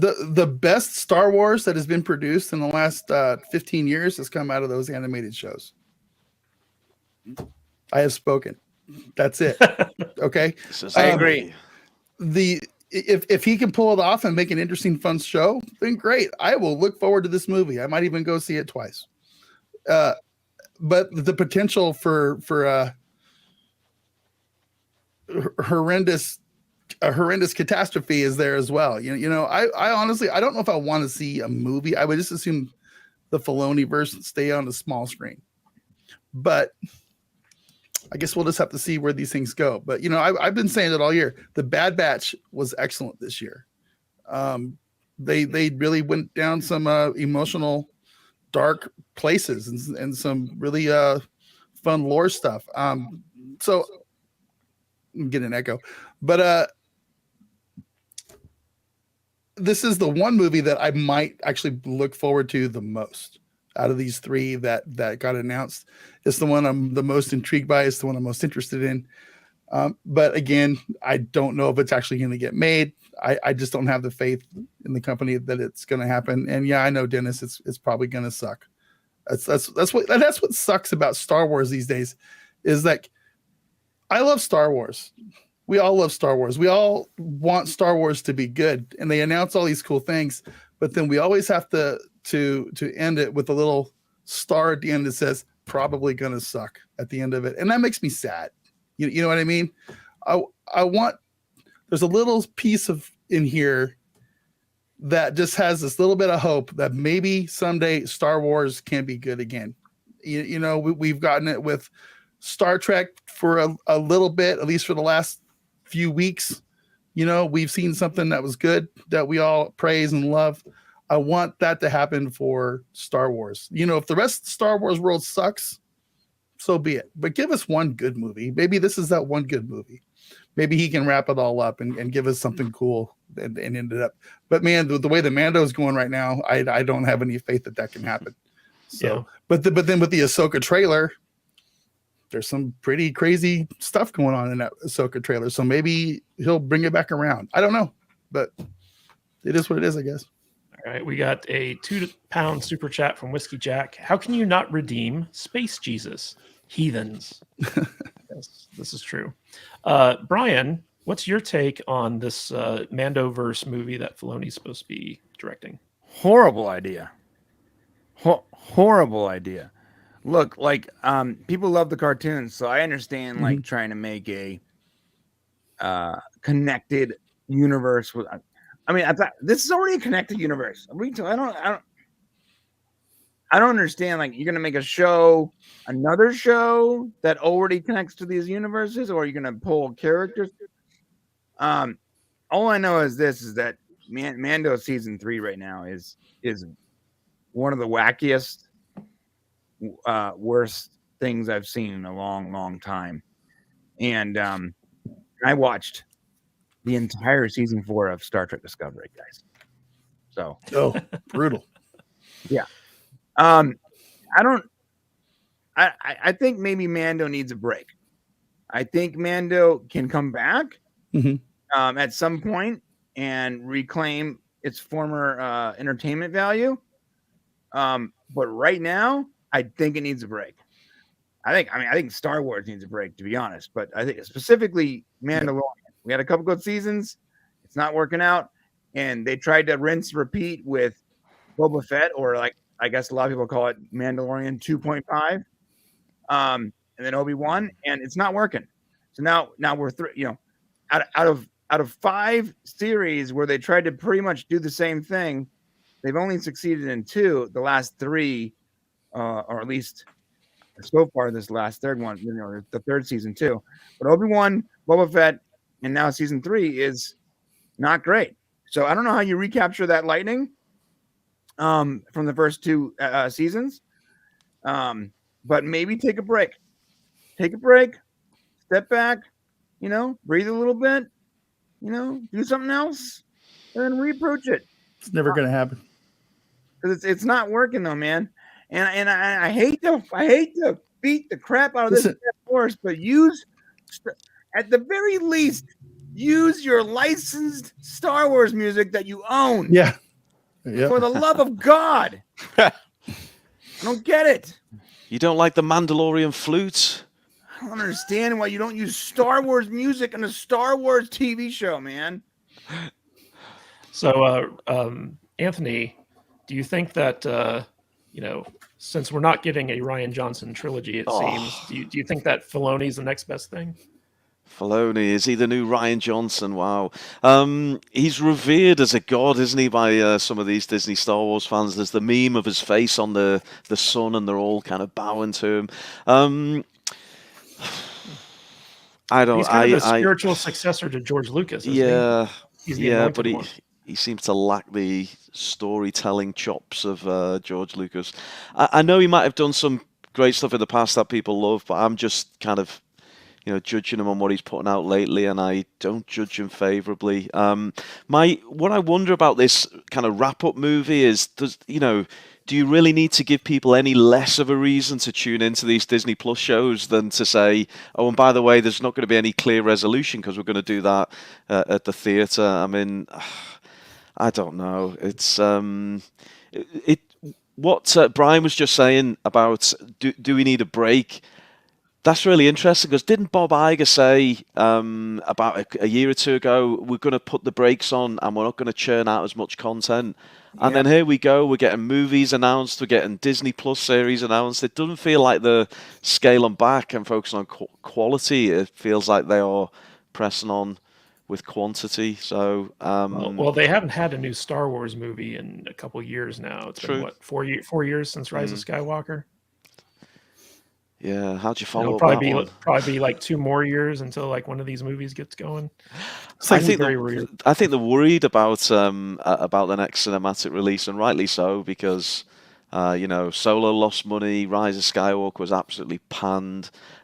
Disney Plus is a kind of a safe bet, isn't it? You can throw it on there, and there's a lot of other content on there, and if it doesn't do so great, like Obi-Wan and Book of Boba Fett, then you can probably disguise that, but you can't hide from a bad movie release. So what is the next one, Matt? Do we know what's the one that's coming out in? We have no idea. We don't know what's going on. So like the next series that's coming out, I believe, is Book of Boba Fett Part 2. What? Oh really? No, they're gonna do that again. Oh yeah. I'm sorry. Brilliant. They're doing Boba Fett again. Yeah, they're doing a book 2. Yeah. Holy shit! Where are you get your news from? But I haven't heard that. Of course, I'm not watching Celebration, so. Well, I was a legacy blue check mark, so I'm privileged yeah, to here we use go. certain information. Real quick, we have a $2 super chat from Danny the Dork Knight. Star Wars is dead. I have spoken. Danny, We quit acknowledge you, Danny. trying to buy your way into my world, okay? Had enough of your shit today. From No Money G for $20. Is this where the cool kids hang out? Yes. Great show, guys. No Money G, by the way, thank you so much. He's one of the guys who was going to come to our film festival. He was very understanding when we had to cancel it. But he's going to be coming out to Vegas for the Nerdrotic thing. So we're going to meet up with him and hang out and have a good time. Oh, awesome. Thank you for visiting the stream, No Money G. Turns out No Money does have money as well. A little bit of money, yeah. Yeah. Speaking of money, we got our financial advisor here, Mexican Iron Man. What's your take on the Filoni movie? Well, I think if it happens, it should be a Disney Plus thing because there's no market for this in the mainstream cinematic world. I mean, if you look at the numbers in terms of this show's watch and viewership, I mean, the level of interest in all things Mando is imploding. I mean, you're telling me now what you're going to go spend? Someone's going to go spend $100 to $200 million on a budget and go have a cinematic release on that? I just don't see that makes any sense. And if it does, I think it's going to be an epic fail. Yeah. I don't know. That's my financial read. If I were the CFO of Lucasfilm or the controller, I'd be like, look, our numbers are dropping. If we were escalating and the thing were exploding in popularity, this is exploding in popularity, then I'd say, let's go there. I mean, maybe after the end of Mando season 2, this was a good idea. But this company, Lucasfilm in particular, consistently has no idea how to read the room or read opportunity, let alone respond to it. And their ability to execute is just awful. So, and the thing about Filoni is like, does he know how to put together some cartoons? Yeah, he does. He obviously doesn't know how to be a co-showrunner on Disney Plus for live action. Clearly. And God Almighty, if he actually got through Ahsoka and it's any good, it's only because Favreau probably helped hold his hand. When you look at, it's the same thing as to why Favreau would never be a great studio exec. It's not in his wheelhouse anyways. He would be awful running Lucasfilm because there's just too many components to running a studio that have more to do with putting together good scenes. And that's all that we've gotten, I think, in this Mandoverse. We've got people that say, hey, we got these characters. They seem interesting. And then the writer's room is like, let's go have them go do this. It's exactly what Kate said earlier in this live stream. It's like they're just sending them to, let's go have them do that. Let's go have them do that. Let's go have them do that. And no one's telling a story that's worth the damn, let alone worth the movie getting released. Oh, my God. Did you guys see I saw a screenshot on 4chan. Yeah, I looked at 4chan. Of the Mandalorian writer's room, like whiteboard. And it's hilarious, bro. They had like the word diversity on there 3 times, the same word. Yeah. And for no reason, it just said like dinosaurs. Like that. Oh, that's No, that's the Star Wars writers' room. That's not the Mando one. Oh, I'm sorry. Star Wars. That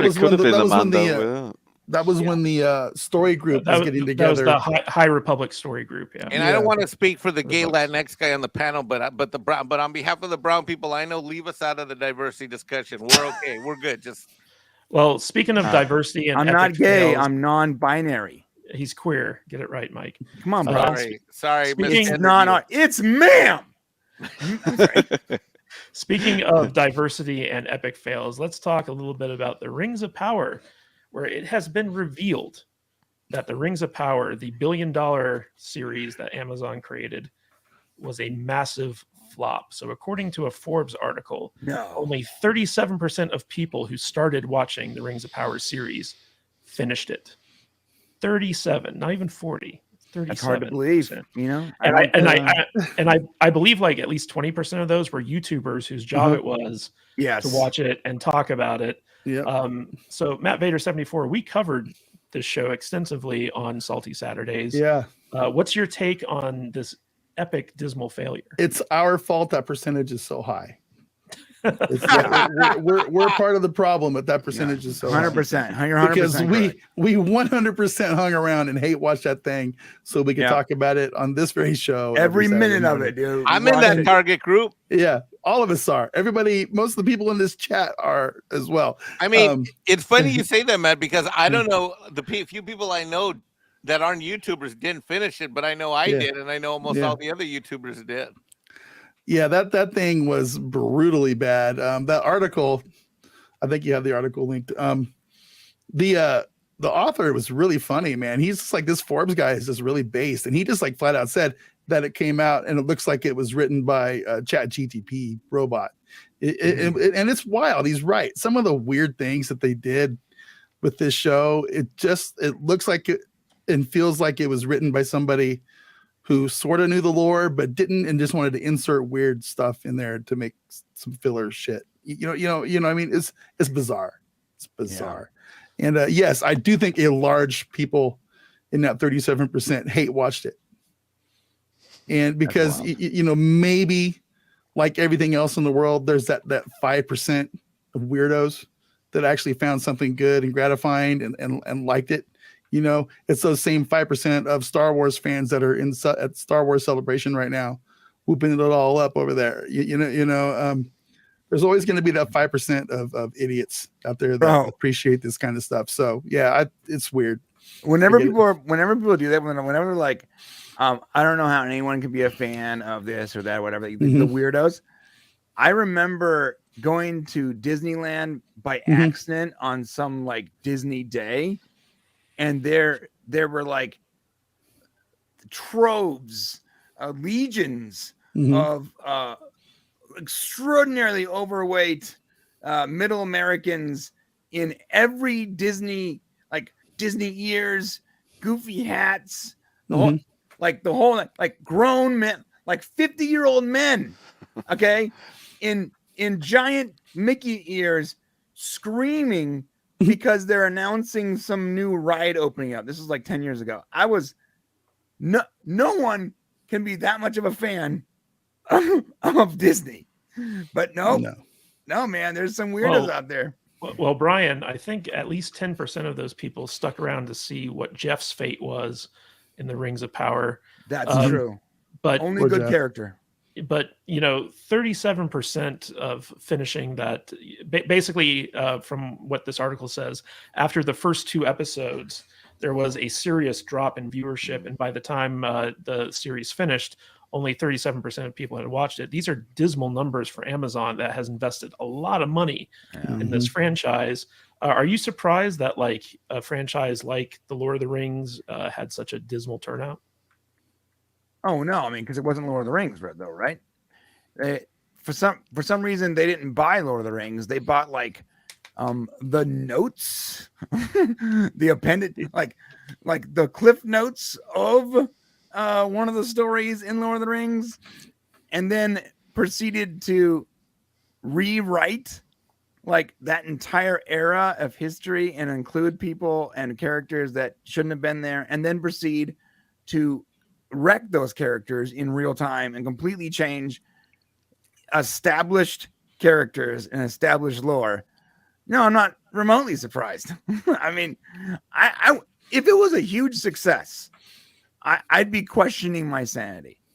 If it was a remote success, I'd be questioning my sanity because they made so many poor decisions. I mean, to be fair, our Salty Saturdays were awesome every week after that episode. They were hilarious.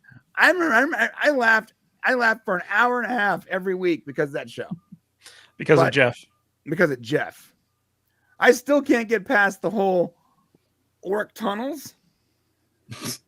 I don't get it. Don't step into the light, dude. Don't step in the light. Gotta make those water trenches. I have so many questions. Like why was is it Sauron? Sauron, right? Why was Sauron just like chilling in the ocean? Yeah. Does anyone know? I want to ask a writer. Like, why? What was your thought process? Can you explain? Maybe you didn't explain on screen. So like, explain it to me. How does he get there? How the F does he get there, and why? Well, in the mount, I love that reveal too. The very last episode where they reveal that it's like, it's where does Sauron live again? What's Mount that place? Doom? Mordor. He's like, More- it changes the title to like Mordor. Oh yeah. When Like it's we're just the all fade- supposed to be surprised. Yeah. Like that's like Right. the Oh the my mic, God. that's the mic drop moment. That's crazy. Holy You know what- crap! What's wild to me is I just pulled it up. Is that Lord of the Rings: Rings of Power on Amazon still has an 83% critic score. Oh, for Oh, God's sake. No way. 83%, and the audience score is 38%. Well, you got to remember that the critic Jesus. score is based on the first 2 preview episodes that they sent Yeah. out there. It's But wild. you know, they also changed Galadriel to Guy Ladriel, and Yeah. they had some truly bad writing. But Anthony, so Mm. even though like 37% finished this series, we've been hearing that Star Wars is kind of in the same boat with like major depression of ratings and viewership for Mandalorian season 3.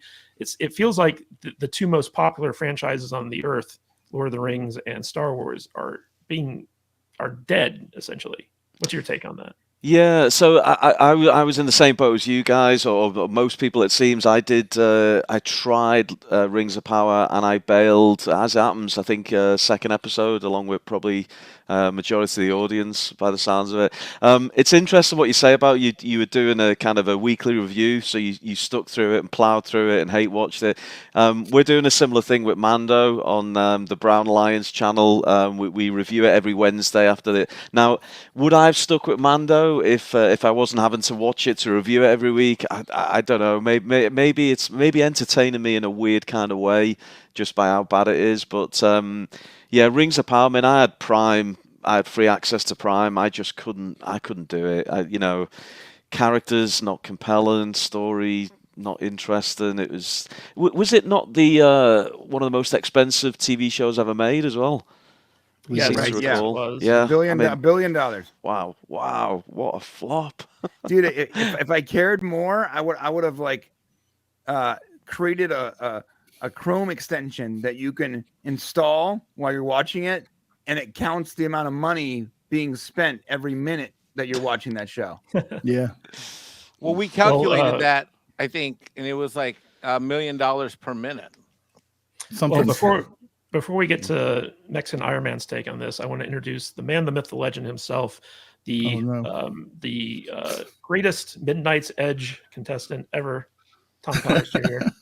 Thank you for joining You us. race swapped me with my best friend. So Well, Tommy, you're the Mexicant, and Mike's the Mexican. So, I can't argue with that. That's the problem. yeah. So Mike, what is your take on this dismal drop in viewership for Lord of the Rings?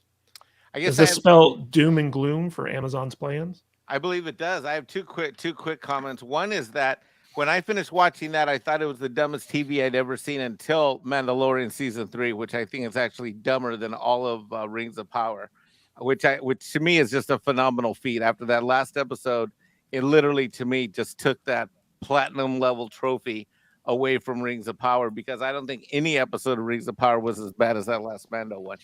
Number two is that when you talk about a viewer drop off like that, what is going to happen with the future seasons that they have planned and all the money that they plan to spend on that? I mean, it's just in the old days where we had ratings and you know, when you looked at viewership, you knew whether or not you were going to renew something for another season. You knew whether or not you're going to produce another film because there was trajectory. This is implosion, and that number is just absolutely atrocious. Yeah, real quick, we got before we get to Tom, Whiskey Jack for £2. We need T-shirts that say "I survived Rings of Power." It's Indeed. not a bad idea. And from Dennis Wright for $20, if you were race, gender, trans swapped, who would you choose to swap out your patriarchal agendas? Matt Vader, if we had to race, gender, or trans swap you, who would you want in your role? Zendaya. Good What? choice. Yeah, Good choice. Zendaya. Zendaya. She's my girl. What about you, Mexican Iron Man? Who would you like to have you replaced with? Salma Hayek. Salma Hayek, that's a good one. You know, Brian, you are genderqueer, so we don't really need to swap you out, Mr. Latinx. Jason but, Momoa. Okay. Jason Momoa. The Tom fact Connors that Jr. came out of your lips so fast is incredibly disturbing. Yes, it is. I find them Tom very Connors, attractive. who would you want to race, Sue me. sex, or trans swap with you? I guess Tom's not there. Okay. Tom disappeared. I'm out. Oh, here With we go. me? Yes, with you. I mean, I would get stuck with Melissa McCarthy, but I mean, it was up to me. It'd be like Charlize Theron or something like that. Yeah. Maybe ScarJo. That's pretty good. So I'd what want you say? I'm trying to save some money on my credit cards. This guy here, what's your name? Mike. Simon. What? Simon. Simon. Where's Theodore? Yes. Sorry? Yeah. Alvin, Simon Theodore. So you want my credit card number? Is that what you want? Did I ask for it? Well, you're going to help me with my credit, right? That's the next step. I'm just helping you move this along here. All right, here's my credit card number. 867-5309. That is not a credit card number. That's my Not a credit card number. That is not. Well, then what do you want from me? I'm busy. I'm working. Oh. Do you have your credit card with you? What? Do you have your credit card handy? You're going to give me a handy? Tom, can you ask him what his preferred pronouns are? What are your preferred pronouns? He hung up. Can you ask him if he liked The Last Jedi? Oh my God. Too late. He hung up. So, Sorry.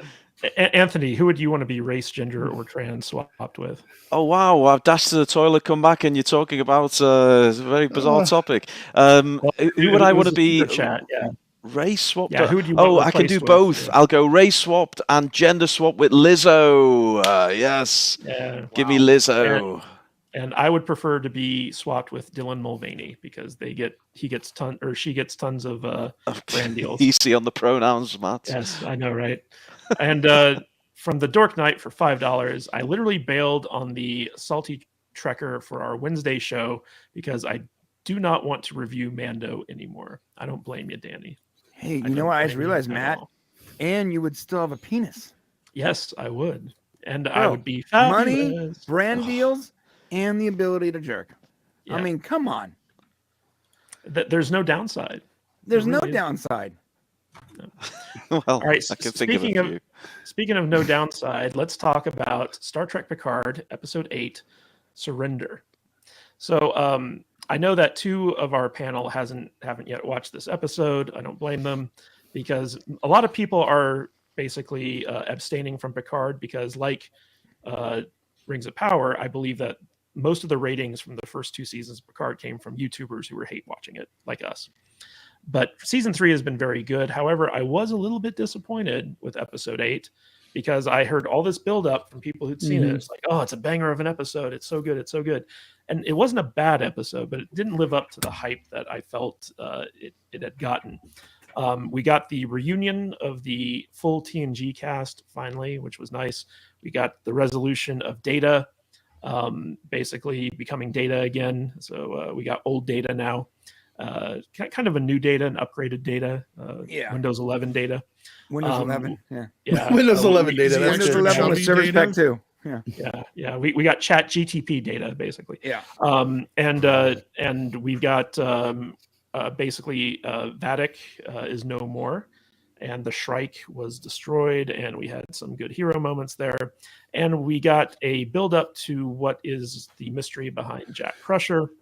But there were a couple things that kind of bugged me about this episode. The first is, and maybe Brian can answer this for me. Sure.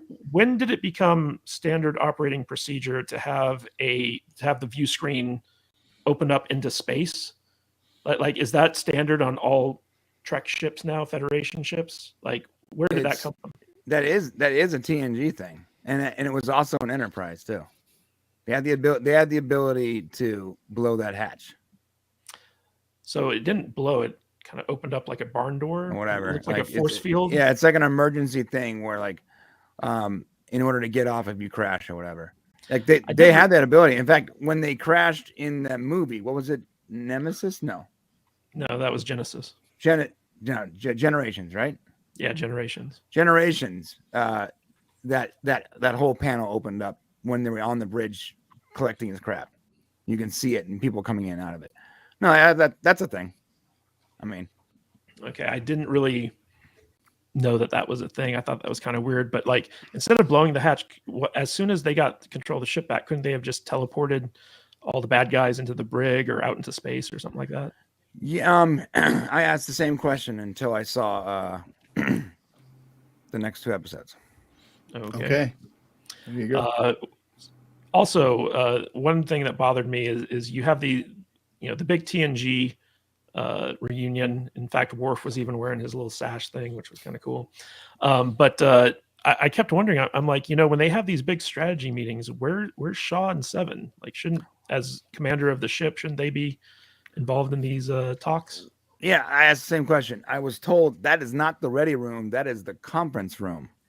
If they were in the ready room, then Shaw would be a part of the conversation. But it's not about the room. It's about they're basically talking about what their next move is going to be, and you would think that the captain and the XO would be involved in that conversation. Yeah, I don't know if they were like getting their whiteboard out and strategizing there. I think they were catching up, bro. All right. Well, Matt Vader 74. What did you think of episode 8, Surrender? I'm kind of right there with you on this. I think it's probably the weakest episode of the ones we've seen so far, but they had to get the crew together. They had to have their moment. I don't know why you got a hate boner for them all sitting around a table without Seven and I just thought it was Shaw weird. there. Well, it's a photo op. We want the crew together. We don't care about those other people. We want our next generation cast all together sitting around the table, man. And it's just I internal like that part. consistency, though. Like from the narrative perspective, I just thought it was odd. Canonically, they made sure to mention that it was the conference room. Yeah, and not the ready room. And that's fine. Like I said, I think this is the weakest episode of the ones we've seen, but I still enjoyed it. I thought it was fun. I still don't quite understand how Jack has superpowers. I don't know how. Is that going to get explained? I hope. Yeah, it gets explained and it makes complete sense. Okay, good. That's fine. Yeah, the reason. I'm sorry. Go ahead. No. I was just going to say, there's some things in this episode that I found entertaining and some that I found kind of weird. Like, I love Worf. Okay, don't get me wrong. Worf is my favorite character. Always has been. Same. But when he started going into his romantic diatribes with Deanna, the second he rescued her and Riker, that was cringy. That was very strange to me. Right? Am I wrong? Yeah, right there in front of her husband. But that's Worf, man. I mean, I know it's Worf. Worf doesn't understand human sensibilities. But that was he hasn't seen her for 30 years. That was some Drax level weirdness. Okay, yes, it was very strange. It was a little weird. And you got that Riker moment where he's like, inappropriate. Inappropriate. Yeah, very. That was true. But I just thought it was very, very strange. But no. And the Data thing, going into Data's brain and having the whole discussion, I kind of liked it, but also at the same time, I felt it was a little hokey and kind of strange. But because we all knew what was going to happen there, right? I mean, I never doubted for a second that Data wasn't going to be tricking Lore somehow into getting his personality back. You know what I mean? It's just that wasn't a mystery to me. I was never. Yeah, I'm with you. I knew it. Data was going to come out on top for sure, right. But I found the way he did it was very true to his program because I'll give you that. Data since the beginning, since the 80s, not allowed to hurt anybody. Right? You can't kill anybody. That includes his alter personality, like the way he handled that, where he didn't. He just gave his brother everything he wanted.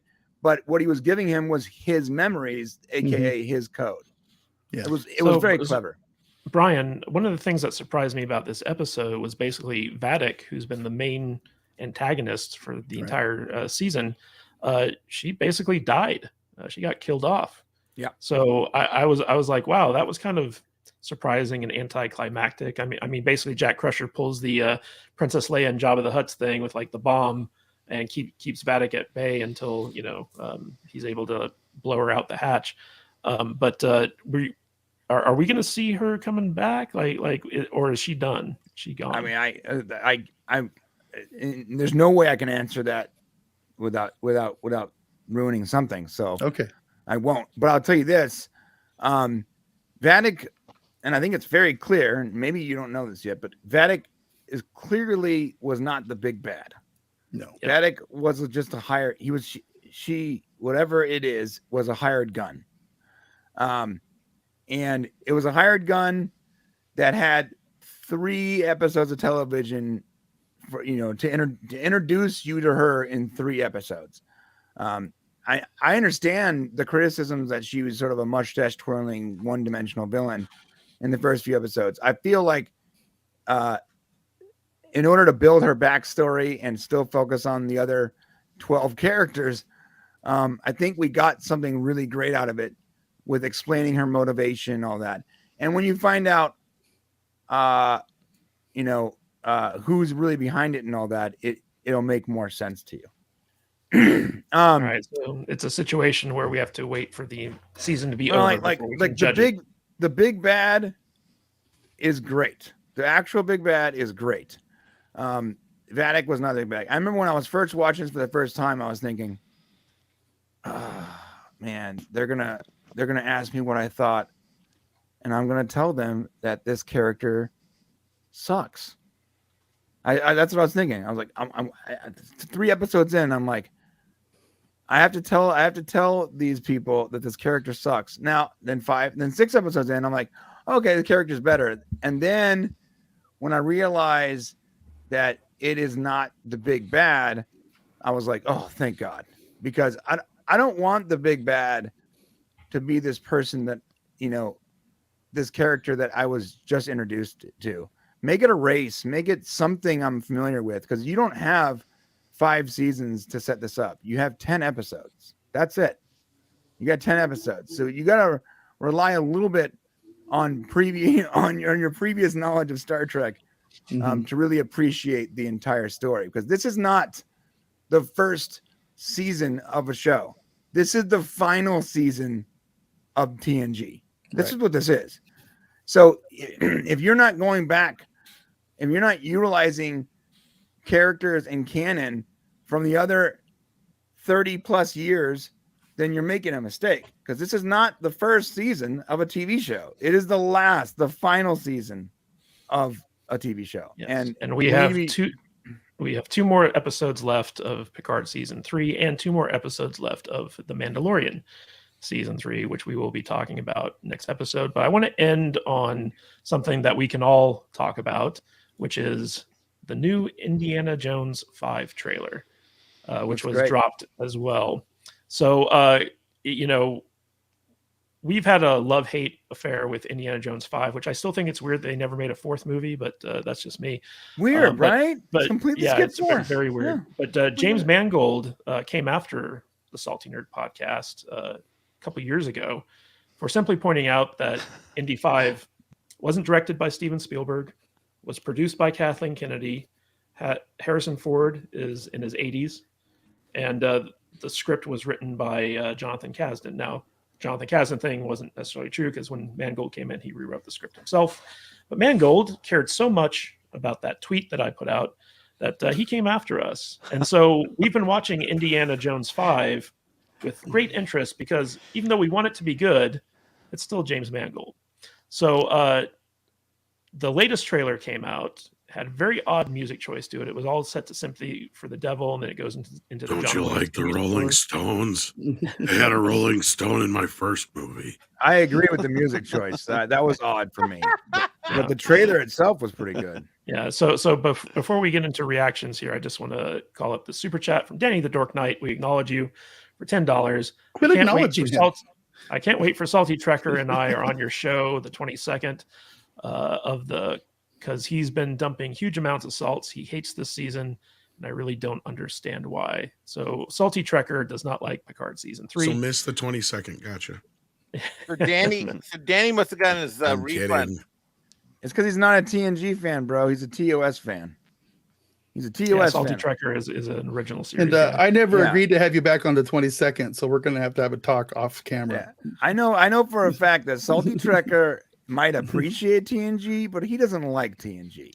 Well, for the finale discussion of Picard, I thought it'd be fun to bring Salty Trekker and Danny back since they were with us for the all of season 2 of Star Trek Picard. So have the OG crew back.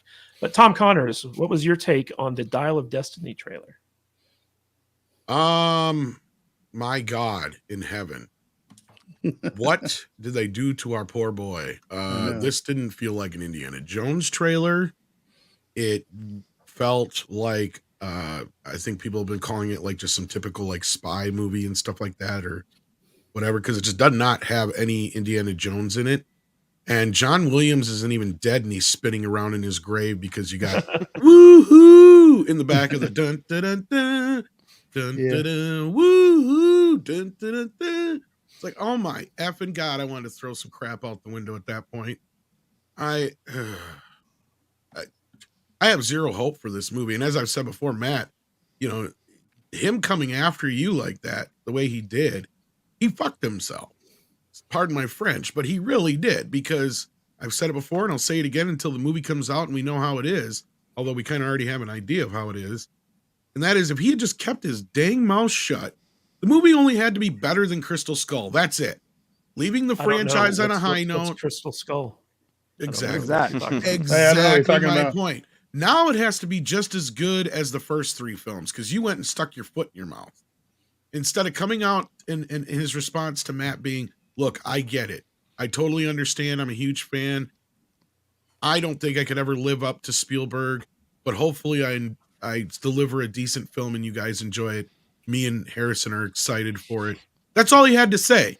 You know, instead he come at you like every other one of these stupid ass directors and writers and actors lately with this bullshit. And he put it on himself now. Not only that, sounds like this movie has to make all the money in the world because it's probably the most expensive movie ever made. $350 million is what we're hearing. And it could even be north of that, actually. That's like crazy. It's looking at making, like, even Avatar 2 cost a little less from what we're hearing. Yeah. And that was with all like the COVID delays and Harrison Ford getting injured and them having to wait on that and all types of stuff. Like, it's a very expensive movie. So it's even questionable whether or not it'll be able to make its money back. Mexican Iron Man, what was your take on the trailer? I wanted to puke. I found it uninteresting. I found it shoddy. The storyline is not engaging. I think it's going to be a woke disaster, and the music choice in that trailer took me out of this thing effective immediately.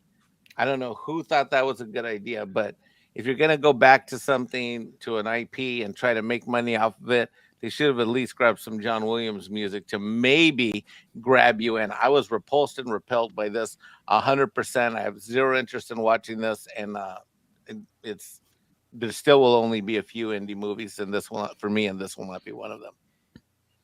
All right, Anthony. Can I balance this out when he's done?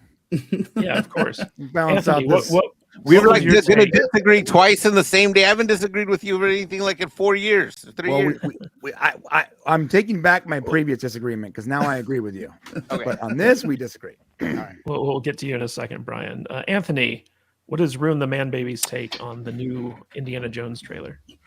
Oh, I'm just distracted by Matt Vader's Bond cat there, who's appeared on the podcast. My dog's getting a little bit nervous by it.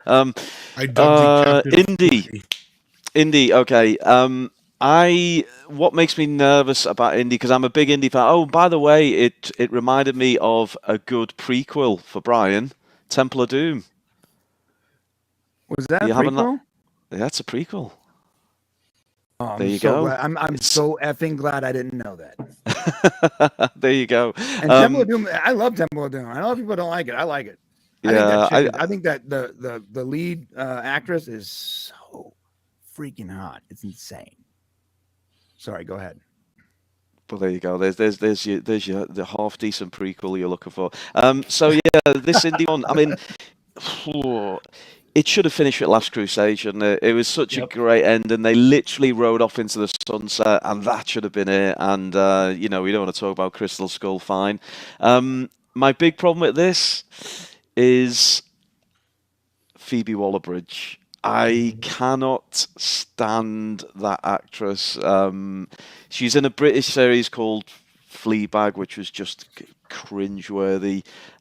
She was most famously, for the Star Wars fans amongst us, L337, the droid rights activist. Yeah, Now the Millennium Falcon. The heart and soul of Millennium Falcon. So 2 reasons to hate her if the you didn't need any more. But what worries me watching the trailer is she gets a lot of time in the trailer, which suggests to me she's going to get a lot of time in the movie. And yeah, that.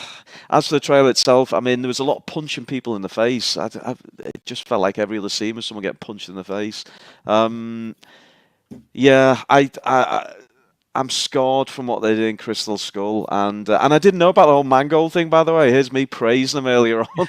I didn't know he got into it with you. He's made good movies, man, but he came after us hard. In fact, Oh, he got us wow, I didn't know. monetized because of all the attention he put on us. So we actually we're very grateful for it. All news is good news, isn't it? But yeah, Indy. Oh no, they. And Harrison's getting older. I mean, he looked old in the last one. That was how many years ago? he's even older. He broke his shoulder on this one, right? Yeah, he seems to always be doing that. Didn't he get an injury on the Falcon doing Star Wars? I'm sure he got an injury on the ramp of the Falcon. I'm worried for it, and I think it's going to be a horrible ending, and it is going to be the end. And they do not have the option of doing another one. I think they've said definitively this is it for Harrison, Indiana Jones. Yeah, I'm bracing myself for it. It's going to be bad. All right, Brian, you said you wanted to do some counter on this. Let's hear your defense of the trailer. Yeah, so I'm normally not a fan of modern music in these kind of movies. I think that when they do that, it's usually like the second trailer, and they're trying to like capture an audience that maybe they don't have. And I normally have a problem with it. And I'm gonna ruin the man baby, my friend. I'm with you. I don't like Phoebe Waller, whatever her name is. I'm not a fan of Fleabag. I'm not. I gotta tell you that. But in this instance, Sympathy for the Devil, and it's one of my favorite all-time songs, is literally perfect for this movie. Let me explain, Tom. I see you over there. I see the vein in your forehead pulsating. He came on can just to shake his head at that. Listen, when did Sympathy for the Devil come out? Oh, you're going to use this excuse? When did it come out, Tom? I don't give a shit. I don't remember the doo-wop and rock and roll in Crystal Skull's trailer. 1968. When is Indiana Jones 5 set in? Again, I reiterate, I don't remember the doo-wop and rock and roll in the Crystal Skull trailer. Yeah, let me tell you. So the song comes out in 1968. The movie is set in 1968. If you recall the lyrics, St. Petersburg, I rode a tank. I stared a general in the face.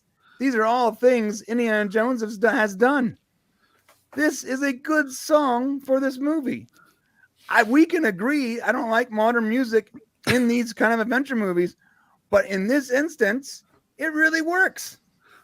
It really does. You are the only person on earth who thinks I will bet you $100 right now that this song in some way is in the actual movie. It's not just a trailer song. I will bet you. Care. $100. 20 viewers just left the stream. Thanks, Brian. And our super chat stopped. This is and I thought Grace had the bad takes for this week. Look, man. Normally, I'm not a fan of modern music in these movies. I wouldn't even call it modern music, to be honest with you. But okay, let's go with this. No, but I like cinematic scores. I don't like classic rock music. Right. But sometimes it works, and I think in this instance it does. And yeah, you can have your opinion. That's fine. I'm just telling you, I think that trailer was pretty good. Well, let's not even get into the fact that it's the most overused trope right now in trailers. Yeah. Right? Yeah. Like this is the most overused thing in the last 3-4 years, especially. Right now, I can go back to when I was 22 years old. They were using, hit rock rap in not trailers. Like this. What I mean is where they take it and they'll have like They're doing the Guardians of the Galaxy thing. Dude, Is what they're Jesse doing. James, click, Yeah. click, boom. I mean, come on, this is a common. It's been around. This, Yeah, but since see I the was a difference teenager. there was you're talking about a movie that starred like Jackie Chan and Owen Wilson compared to an actual adventure film. No, They it was a don't Western. usually have No, that the movie kind of I'm shit. talking about was a Western movie about Jesse James gang, and the movie itself had a normal cinematic classic score, but the trailers were all like rap rock, click, click, boom. I mean, this is a common thing. It's not a new thing. It's been around for 25 years, at So least. Brian, Danny the Dork Knight agrees with you for $2. And that's why I'm not going to be here on the 22nd. What? Matt Vader 74. Yeah. What's your take on the Indy 5 trailer? I'm with Ruin. I can't get past Phoebe Waller-Bridge. She just is repulsive to me. He is really I repulsive, yeah. I don't want her in indie movies. I don't even want Harrison Ford in indie movies anymore. I don't want indie movies anymore, period. He's ancient. He's old. He hurts his back wiping his ass. I mean, that's how old he is. It's just, I don't need this. I don't want it. I've said I hope it's good, so Indy can have if we have to have this bookend, I hope it's a good way for him to go. I don't think it's going to be $350 million. It's a lot of money. By the way, Man, Gavin Blackburn was right. Regardless, get it. that song is overused in trailers. You're 100% right. The Rolling Stones are overused in advertising in general. That's true. I mean, I think they're the most overrated band in human history, to be perfectly honest. Well, what Brian's talking about is just using the straight song. I'm talking about where they mix classical music I with get it. these songs and slow it down. That has been the biggest trope in every trailer. Oh yeah, I'm not. Yeah, that's something that has been like the last 10 years. I don't remember that when I was younger.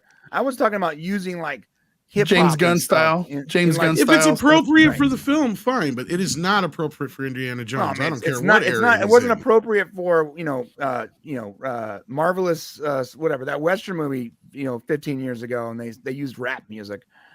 So it wasn't appropriate for Nobody remembers that movie. That's the point right there, Brian. Yeah. That's what? part of the problem with it. I don't I even mean, know the what movie you're was talking good. about. The trailer was don't- bad. I don't know what movie you're talking about either, Brian. I'm forgetting the name. I'll tell you right now. It was super memorable. But if So I, I'm- mention the Suicide Squad trailer, everybody knows what I'm talking about. War Oh Monkey yeah, in they the did chat. the same thing. War Monkey in the Yeah. chat come up with a great example of the use of kind of modern rock music in films and where it works really well. He said about the use of he didn't mention, but it was I think it was "We Will Rock You" in A Knight's Tale, and it just really jammed. It really worked well, That and was it fun. yeah, and it wasn't like authentic medieval. It was kind of a bit goofy, but it worked really well, and that's where it does work well. With indie, I don't know. I mean, maybe they did it because Rolling Stones are older than Harrison Ford. I don't know, but. I like you. I like you playing the devil's advocate, though, Brian. I take my hat off to you, sir. I mean, listen. What's the point of a panel when everyone has the same exact opinion? I agree. Yeah.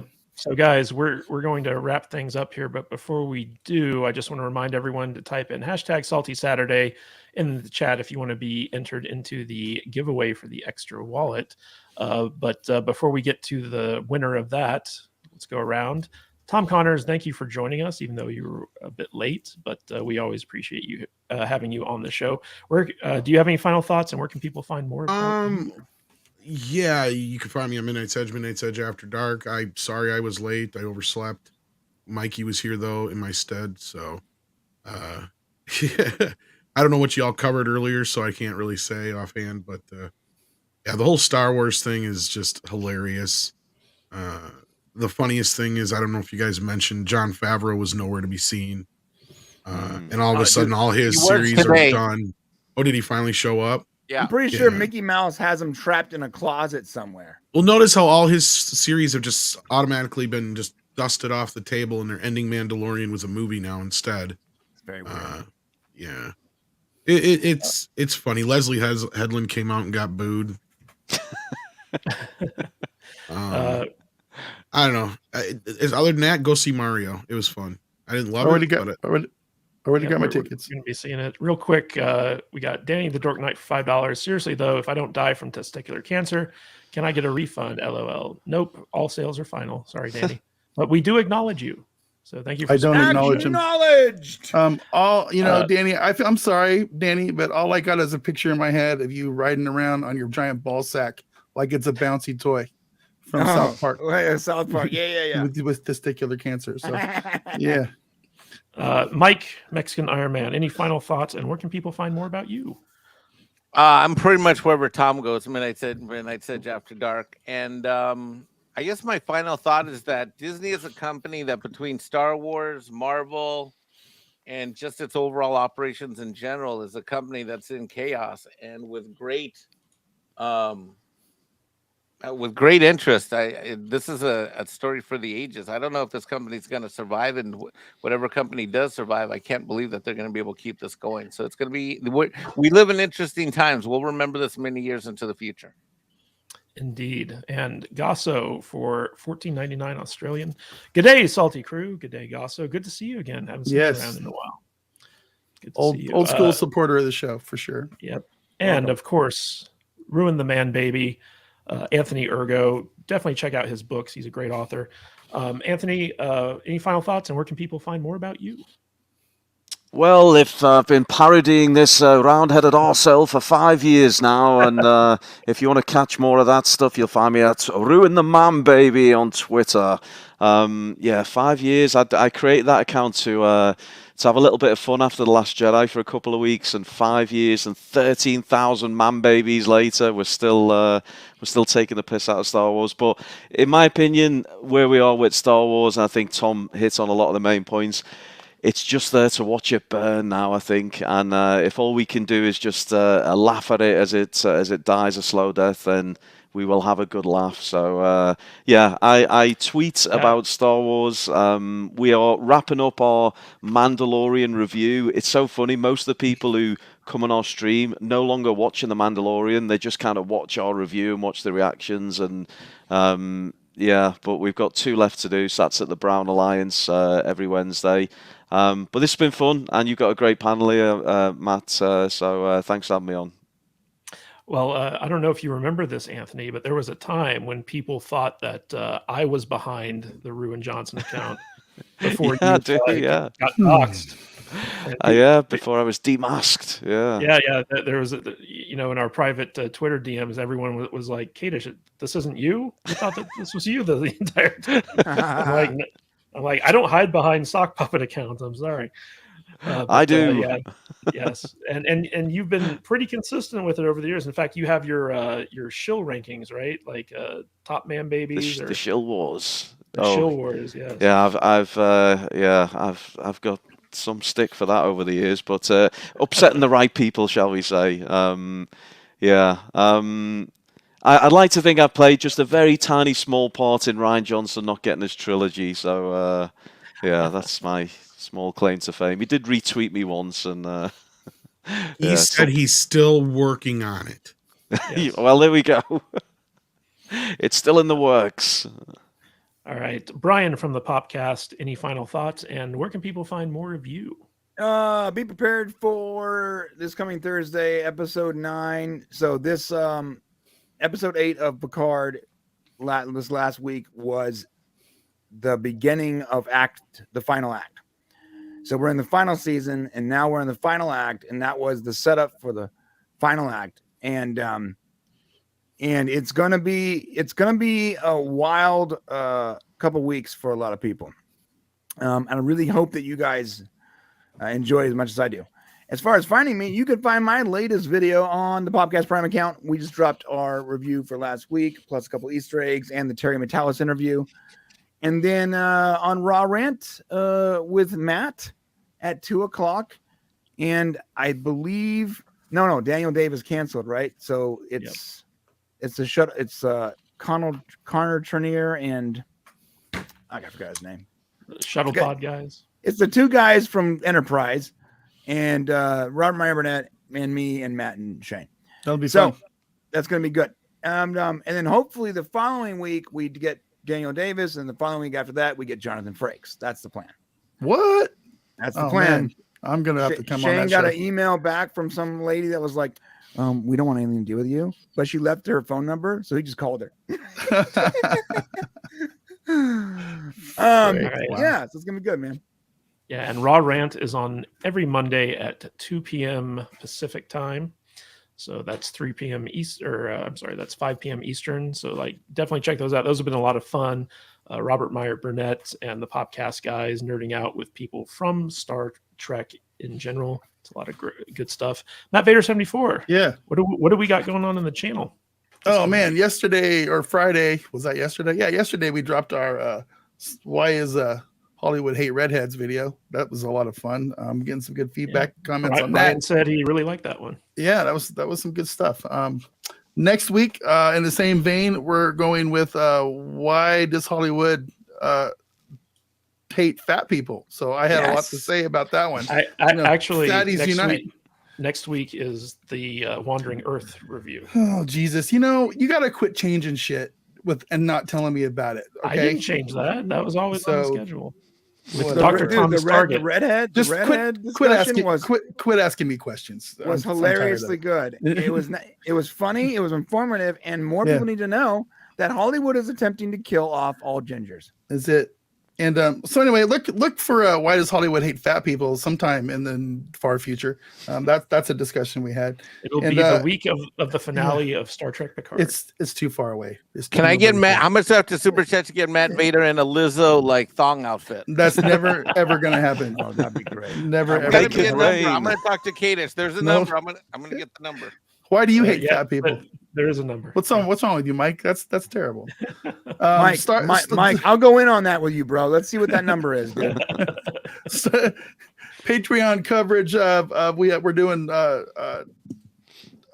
commentaries for every single season 1 original series Star Trek episode. That's only on Patreon, and we're doing weekly episodes breaking down and discussing the awesome show Warrior, currently on HBO Max. So that is a ton of fun as well. That's Bruce Lee with tits basically. So it's a lot of fun. Kung Fu and boobies. Can't beat it. It's awesome. So, and we're also live streaming every Tuesday at 1:30 p.m. Pacific time. So we got that. All right, are you guys ready to find the winner of today's giveaway? It's Mexican Iron Man. I just decided. Well, we're rooting for you, Mike. All right, let's do this drawing. Let's see who wins. Wow, people actually typed it in.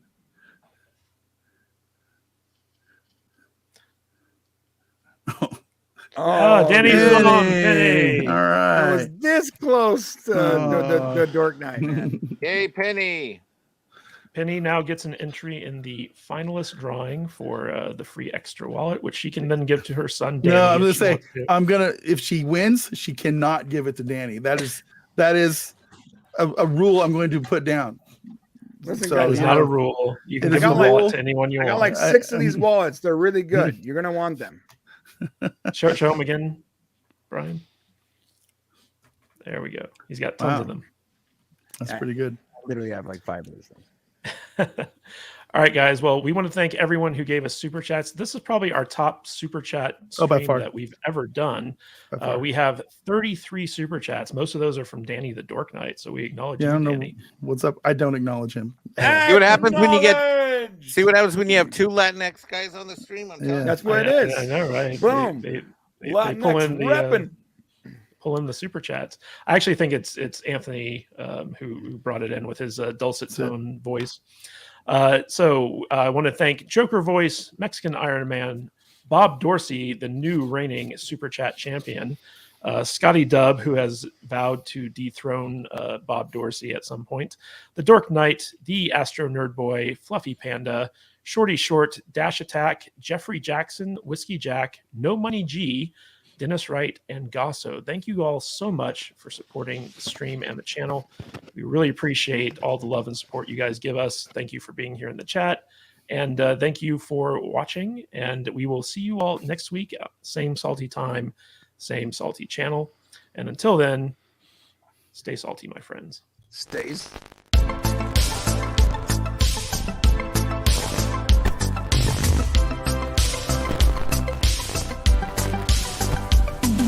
I got